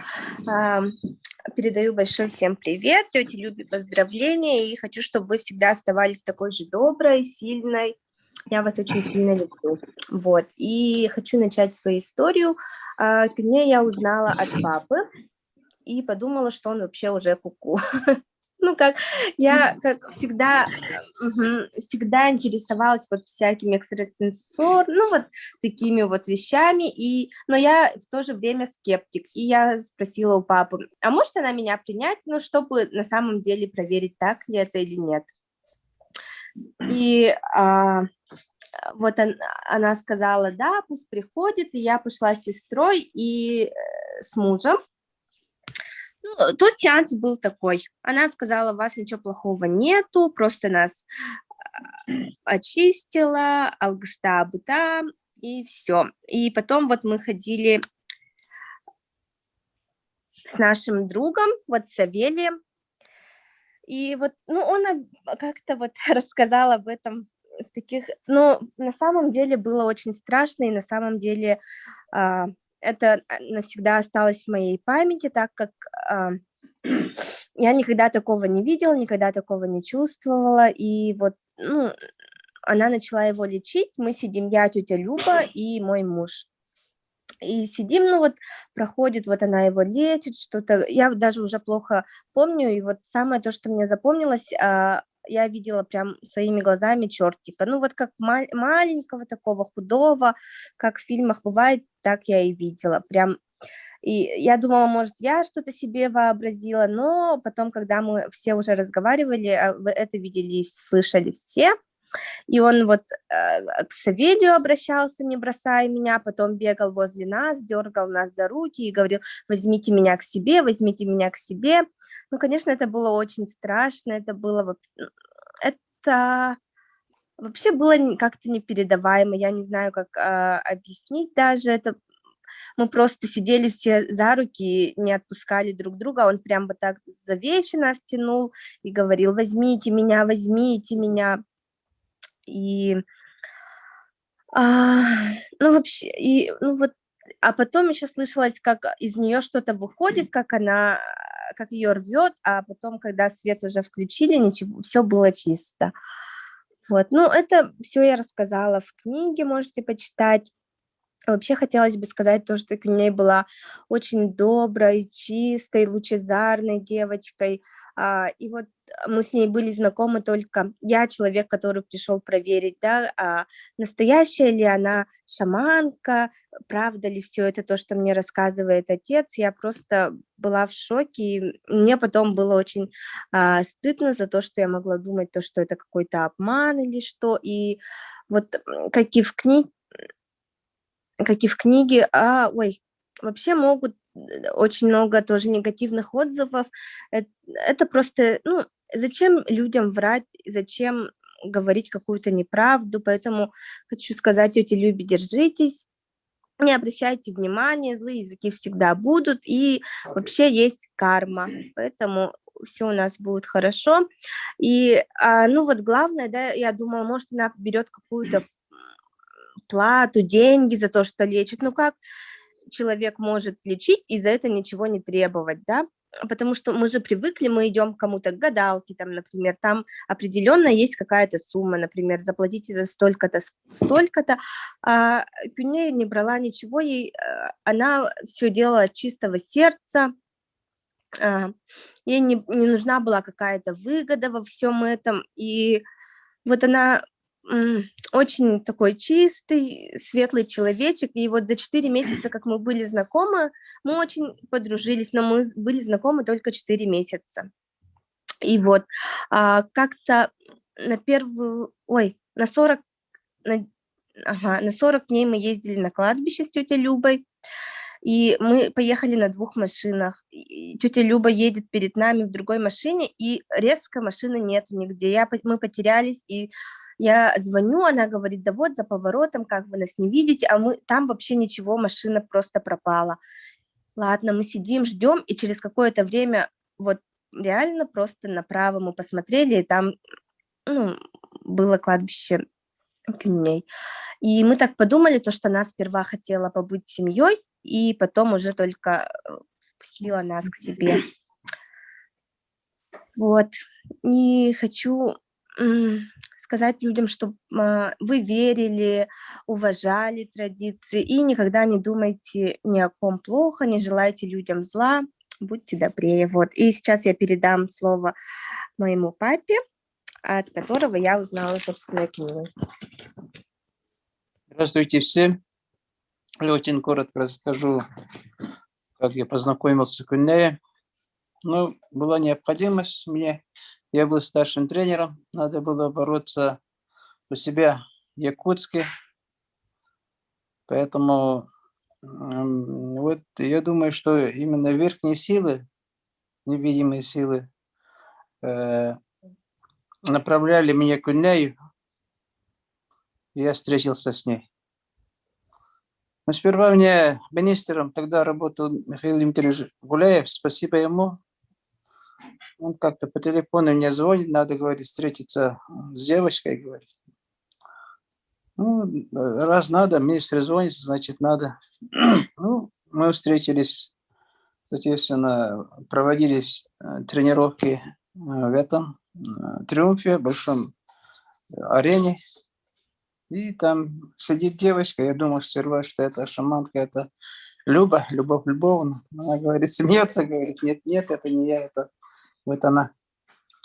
Что-то совсем молоденькая девочка, 18 лет. Я бы не поверил. А вдруг она говорит, я вот так сижу, там вот эти пацаны мне должны более-менее хорошо бороться. И она мне говорит, уберите ногу. Я плохо слышу, она говорит, уберите ногу. А потом я убрал ногу, соответственно, и Люба говорит, она сказала, говорит, берегите ногу, вот этой мальчику. И на второй день же, вот Ваня уже очень серьезную травму получил, голеностоп. У меня уже выхода не было, клин клином, и поэтому я уже обращался к Кюнее. Да, это было очень страшно. Конечно, она делала все это вечером. Я расскажу коротко. И вдруг она захотела, 3 ковра там лежало прямо в Триумфе, и она сказала, что надо сделать обряд. Я с радостью согласился, конечно. И ночью только. Там очень долго ждали. С 2 часов что-то вот эти не приходят. С 12 мы ждали, с 11:30 там открыли, все освещение, все выключили. Но там неудобств было очень много. Я попросил у директора, чтобы меня ночью там пустили, там охраняемые зоны. Нас пустили все-таки. И она пришла с бубенем, где-то 2 часа начала все это процедуру. И 3 ковра там лежит, это очень большие, где-то в одну сторону 366, это 300, около 100 метров вокруг. И нас бубение, она этот, бегает по ковру, по всему ковру. И вдруг я замечаю, вижу, что она не очень быстрая, она не бегает, а парит. Где-то сантиметров 50-40 она просто парит по ковру. Просто парит. А волосы длинные, ниже колен. Волосы, как это, вот так лещат сзади. Ага, потом я сижу, потом ничего такого необычного, сижу в трансе, а потом у Любы спрашиваю: Люба Львовна, она же не бегает, она же парит, говорю. Да, я только хотел спросить об этом тебе, говорит. Ну все, я думаю, там, когда бубен играет в пустом таком большом зале, там грохот такой большой, и вдруг какой-то старик меня вызывает. Прокопай, Калераманна. Вот, Прокопай говорит, Калераманна. Ну, я очень испугался, соответственно, там бубен небольшой, страшно, кажется. И я стою в среднем ковре, в середине ковра, а сзади меня играет, вот это бубеном делает. Но я чувствую, что там очень большой человек играет там. Я чувствую, сзади стою, а там голос такой говорит: 5 шагов вперед сделай, говорит. Без сеттахамы не архам делать. 7 шагов вперед сделал. Фу, я чувствую, все у нас наконец-то закончилась вот эта страшная процедура. Ну, страха такого не было, но что-то непонятное там было. Я сам себе не помню. А потом то же самое. А потом, я думаю, наконец-то это закончилось. А потом я стою, и меня плетью прямо по спине так сильно ударили. Я заорал как сильно. Но там никого нет уже, у меня голос большой. На все это, на все трюм. А потом тоже тот же голос говорит: давай, говорит, на колени. Я сел, сперва заорал, потом на колени, потом говорит: лежи. Вот, спиной мне. Я так и полежал. А потом, что-то не помню, там, тут рядом были же, а тут же в углу уже Кюндей: мама, мамочка, уже тонким таким голосом мама зовет. А Любовь Львовна бежит мимо Кюндея, бежит мне, Кюндей там лежит уже в трансе, бежит мне и говорит: Семенович, что с вами случилось? У вас сердце, что ли? Скорее вызвать? Я говорю: нет, какой-то голос. А вот этот голос Люба не слышала, оказывается. Там каждый звук, когда в этом зале акустика большая, каждый звук, каждый вот это, когда говорят, слышно же. Я говорю, мне сказали: стань на колено. А почему заорал? Говорю, мне плетью ударили, я заорал, потом сказали на колено, и потом вот так. Вот так, на этом тогда у нас очень сильно выступили. На первенстве мира, на сборах первенства мира Алушья, она тоже с нами была. Ребята на первый сеанс как-то очень испугались. После первого сеанса никто не хотел к ней идти. А потом как-то привыкли, видать, она позвала. После этого Алушья ребята по 2-3 сеансах у нее было. Но это есть такое... Ну, она, вот то, что мы добились таких больших успехов, такой в истории республики у нас нету. Там сборная России выступила 3 человека. Из них 2 стали чемпионами. Один занял, Константин Петя занял 3 место. Ваня, конечно, стал чемпионом. Копылов больше стал чемпионом. Я думаю, вот к нашему успеху именно помогла Кюндей. Это верхние силы нам помогли. Сейчас вот эта книга у меня всегда рядом. Прямо у меня в комнате спальной стоит, как икона. Когда мне трудно, когда мне бывают вот такие моменты, я всегда обращаюсь к Кюндей: помоги, говорит, так и так, так и так. Ну все, вот так. Любовь Львовна, Люба, здорово, что вы на русском языке тоже вот эту книгу создали. И создается еще третья книга на английском языке. Это здорово. Дай Бог вам здоровья, удачи, всех благ. Все, до свидания.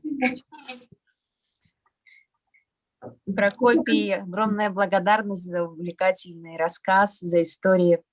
Я, когда читала книгу, очень хотела смотреть в лицо героям, людям, которые когда-либо соприкасались с Кюнейкой и через нее соприкасались с невидимым миром. Так что Еще всем мне такой огромное рассказ, спасибо. я дополню, потому что, наверное, говоришь, да рассказывай.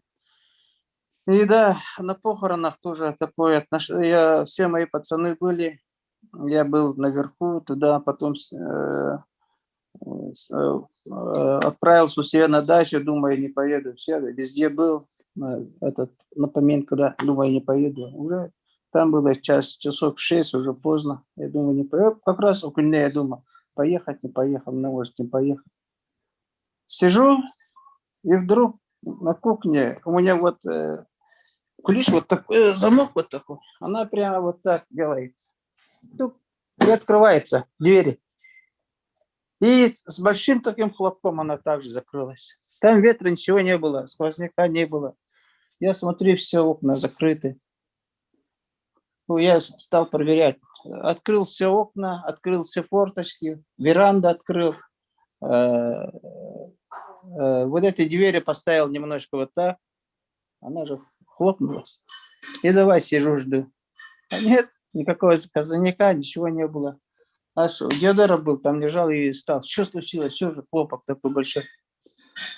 Я тогда сразу быстренько взял, заводил машину и поехал. Пометку на старый город. Это вообще тоже что-то непонятно. Вот так. Спасибо, Прокопий, Спасибо, еще раз. Куняю, что мы добились очень больших успехов. Очень больших успехов мы добились.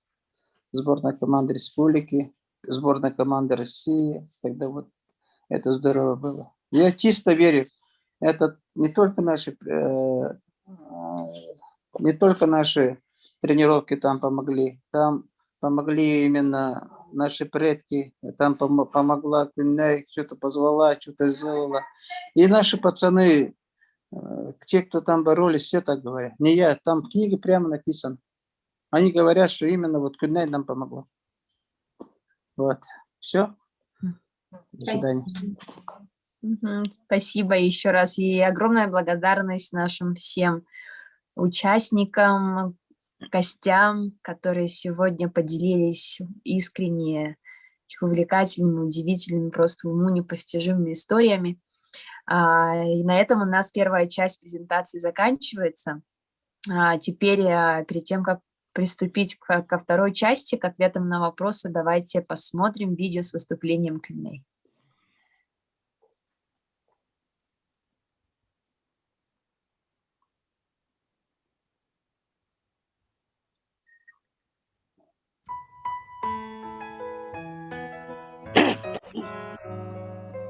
There's a song that's inside of my soul. It's the one that I've tried to write over and do it again. I'm awake in the infinite cold, but you seem to be home.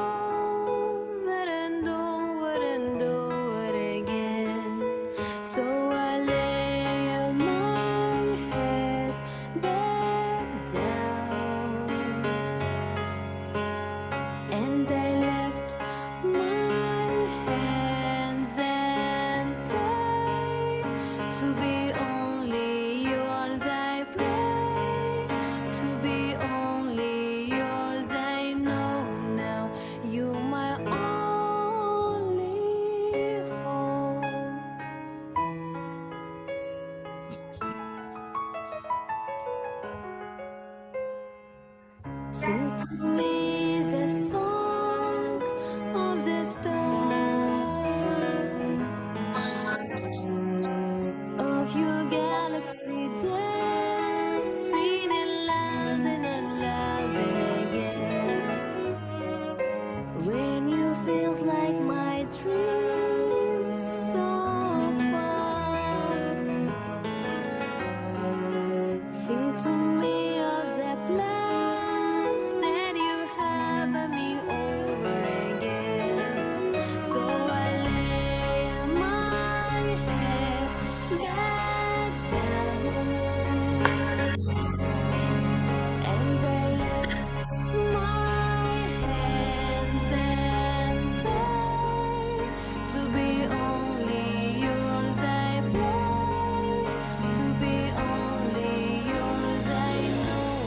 И это кто?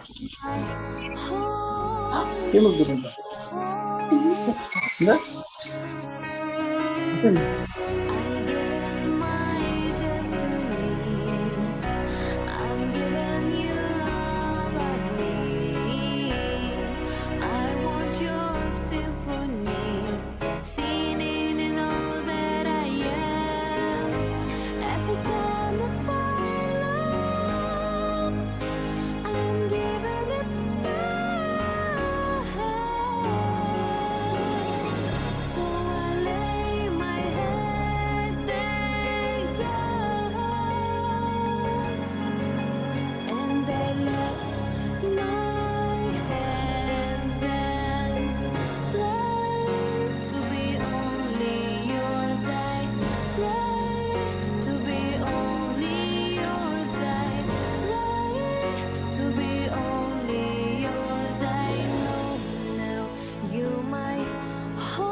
Так прозвучала композиция из кинофильма «Спеши любить».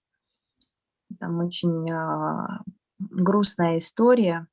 Вот, и в исполнении нашей Кюнеки с ее божественным голосом композиция прям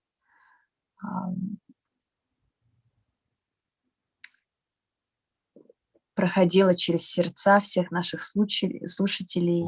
И там на самом деле слова очень глубокие, они, наверное, тоже как-то относятся к Кюнеке, потому что она, наверное, выбирала песни близкие к ее духу. Сейчас хотелось бы объявить, что желающие, которые хотят задать вопросы, они могут включить микрофоны сами. Мы дали доступ. Пожалуйста, задавайте вопросы. У нас буквально 15 минут. Кто готов, поднимите руки, либо сразу же включайте микрофоны и задавайте вопросы Любовь Львовне.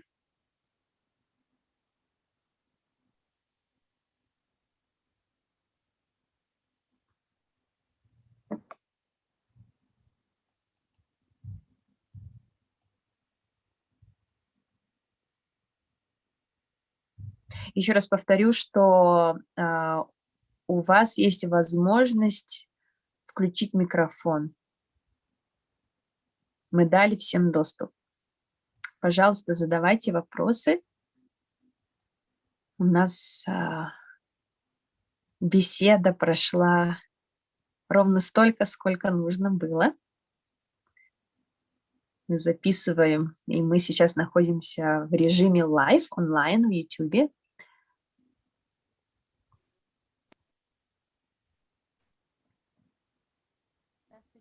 Вот я пока вопросы, может кто-то готовится, задать вопрос, я хочу остановиться на воспоминании Прокопия Семеновича. Я тогда была, и то, что парила, я думала, что это я только вижу, и когда Прокопий Семенович спросил, вы точно видите тоже? Я говорю, то же самое, что и я говорю, а вы точно тоже видите?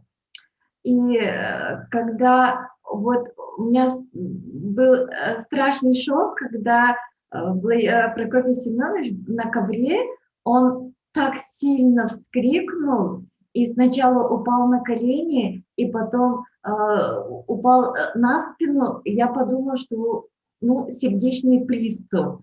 Мало ли, что волнение там сказалось, тренировки. Все-таки это очень масштабный был турнир, это было первенство России среди кадетов, и думала, что действительно, может быть, человек там что-то срыв и так далее. И я первым делом, когда для меня это вообще было дико, вот Кюнейка стоит, и рядом Прокопий Семенович, и такой был крик очень громкий, он вскрикнул и упал. И у меня вот первое это была мысль, как мне объяснить наше нахождение в Триумфе в 3 часа ночи с главным тренером, со старшим тренером сборной, и что мы делали. И потом у меня даже мысль промелькнула, что я ту Кенейку отправлю домой на такси, а сама буду выкручиваться, мол, вот Прокопий Семенович, мол, показывал мне Триумф или что-то такое. У меня даже вот такие мысли были. Ну, даже вот, ну, вспоминаем это, я всегда вспоминаю этот случай с улыбкой, и потом мы с Кенейкой про этот случай много раз разговаривали и смеялись.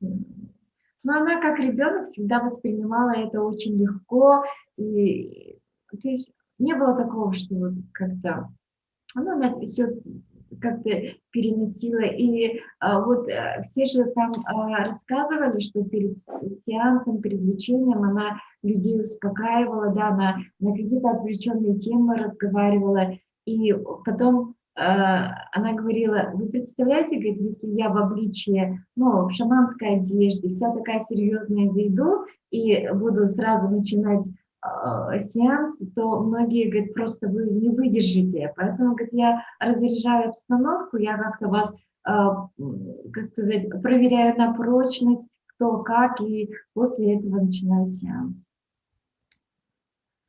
Так, ну... Здравствуйте. Здравствуйте. Здравствуйте, Лера, вы, тетя Люба. Все-таки Эдим, ну, я верю, что сестра со мной все равно. Она мне сердечко в Инстаграме отправляла на стекле, ну, типа дверь же приоткрываем и проветривать, и где, как там по-русски будет, и кюне выходила этот надпись же. Я же вам отправляла. Чичах в балконе летал, когда все окна закрыты. И вот Майя Винокурова день. И мы же с ней в одной больнице лежали в 2018 году в Галахате. И это, мне кажется, что, ну, все равно вот с кем надо знакомиться. Ну, не все это не зря. Все к тому и шло, кажется. Хотела это сказать. Хорошо, спасибо, дорогая. Ага. Здравствуйте, меня слышно, да? Да, слышно. Да, слышно. Ага, Любовь Львовна, здравствуйте. Я училась в ЕГСХ, поэтому я Кюняйку увидела. По-моему, она на большой теннис ходила, да? Да. Да, вот в то времена я ее видела, такая маленькая, озорная девчушка, и вот у меня вообще в голове не укладывается, как такая вот всемирная сила могла вселиться в такую хрупкую маленькую девчонку. Вот у меня такой вопрос, меня до глубины души затронули слова. По-моему, Майя, да, вот девушка была, которая вам должна была позвонить, да, вот в октябре, да, какого числа. Ага. Вот она говорила про природу, там, про то, как человек должен относиться к природе, да. Вот было ли послание Кюняйки, ну, как сказать, человечеству вот по отношению к природе, что она вот говорила, мне очень интересно. Спасибо. Ну, знаете, она, вот я сейчас пишу благословение Алгыса, да, есть стихотворение, то есть я пишу, и в этих, я сейчас это воспринимаю как послание от нее, и в основном здесь затрагивается тема гармонии с собой, гармонии с природой и про простые человеческие отношения. То есть здесь и то, что мы не должны отдаляться от природы, мы дети природы. Ну, народ Саха – это вот дети природы. Аллах спитаттан хатинеха Дэвид Курдохова бра Сахабот Гавит Угахин Тейпека Сидери Уден Сидим Ляхтек Дэвид Курдохова. Спасибо. Ага. И вот еще последний вопрос. А где можно приобрести эту книгу? Книга на якутском языке, к сожалению, уже все распродано, да, на русском языке во всех магазинах книжного издательства «Аяр» в городе Якутске. Но очень мало книг осталось. Ой, спасибо большое и удачи вам, Любовь Львовна. Всего наилучшего. Спасибо за вопрос, спасибо за интерес. Добрый вечер, Любовь Львовна. Да. У меня к вам такой вопрос про отзыв Чамчаева. Как вы считаете? Расскажите тоже. Анатолия Игнатьевича очень интересный подход, но эта сфера должна изучаться. Это, здесь просто попытка, не попытка, а вот дать объяснение тому, что было, тому, что было, да, то есть здесь, действительно, этот феномен должен изучаться, чтобы впредь знать, как помочь таким людям. Я так считаю. Потому что мне там понравился, мне импонировал тот пункт, что медицина современная это констатирует как психиатрическую клинику, психиатрическую болезнь. Но это на самом деле не так.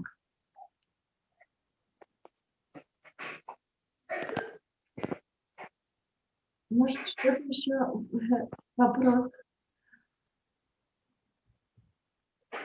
Я прочитала очень интересный отзыв.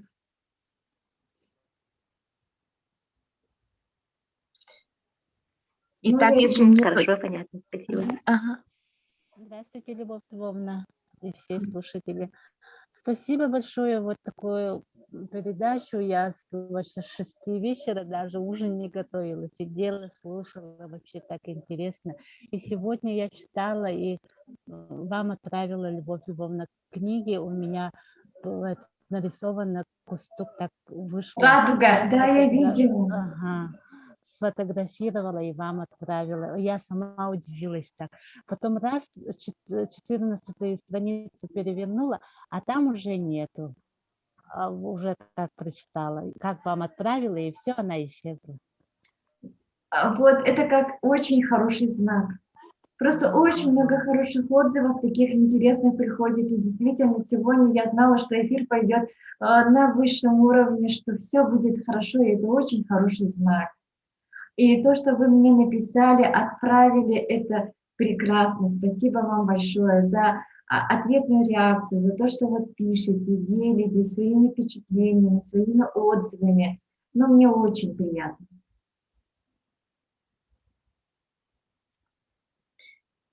Итак, может быть, еще один последний вопрос, если у кого есть желание, пожалуйста.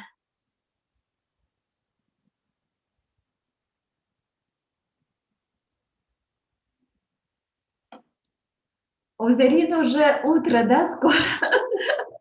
У меня уже, да, я вижу рассвет, чуть-чуть идет озарение. Зарево, да. Но я держусь, я не засыпаю абсолютно, и Кинейка мне помогает. Конечно. В это время, я вспоминаю, что мы в это время всегда возвращались в лечение. Да, вот по-моему, это у меня было только право нести ее бубен.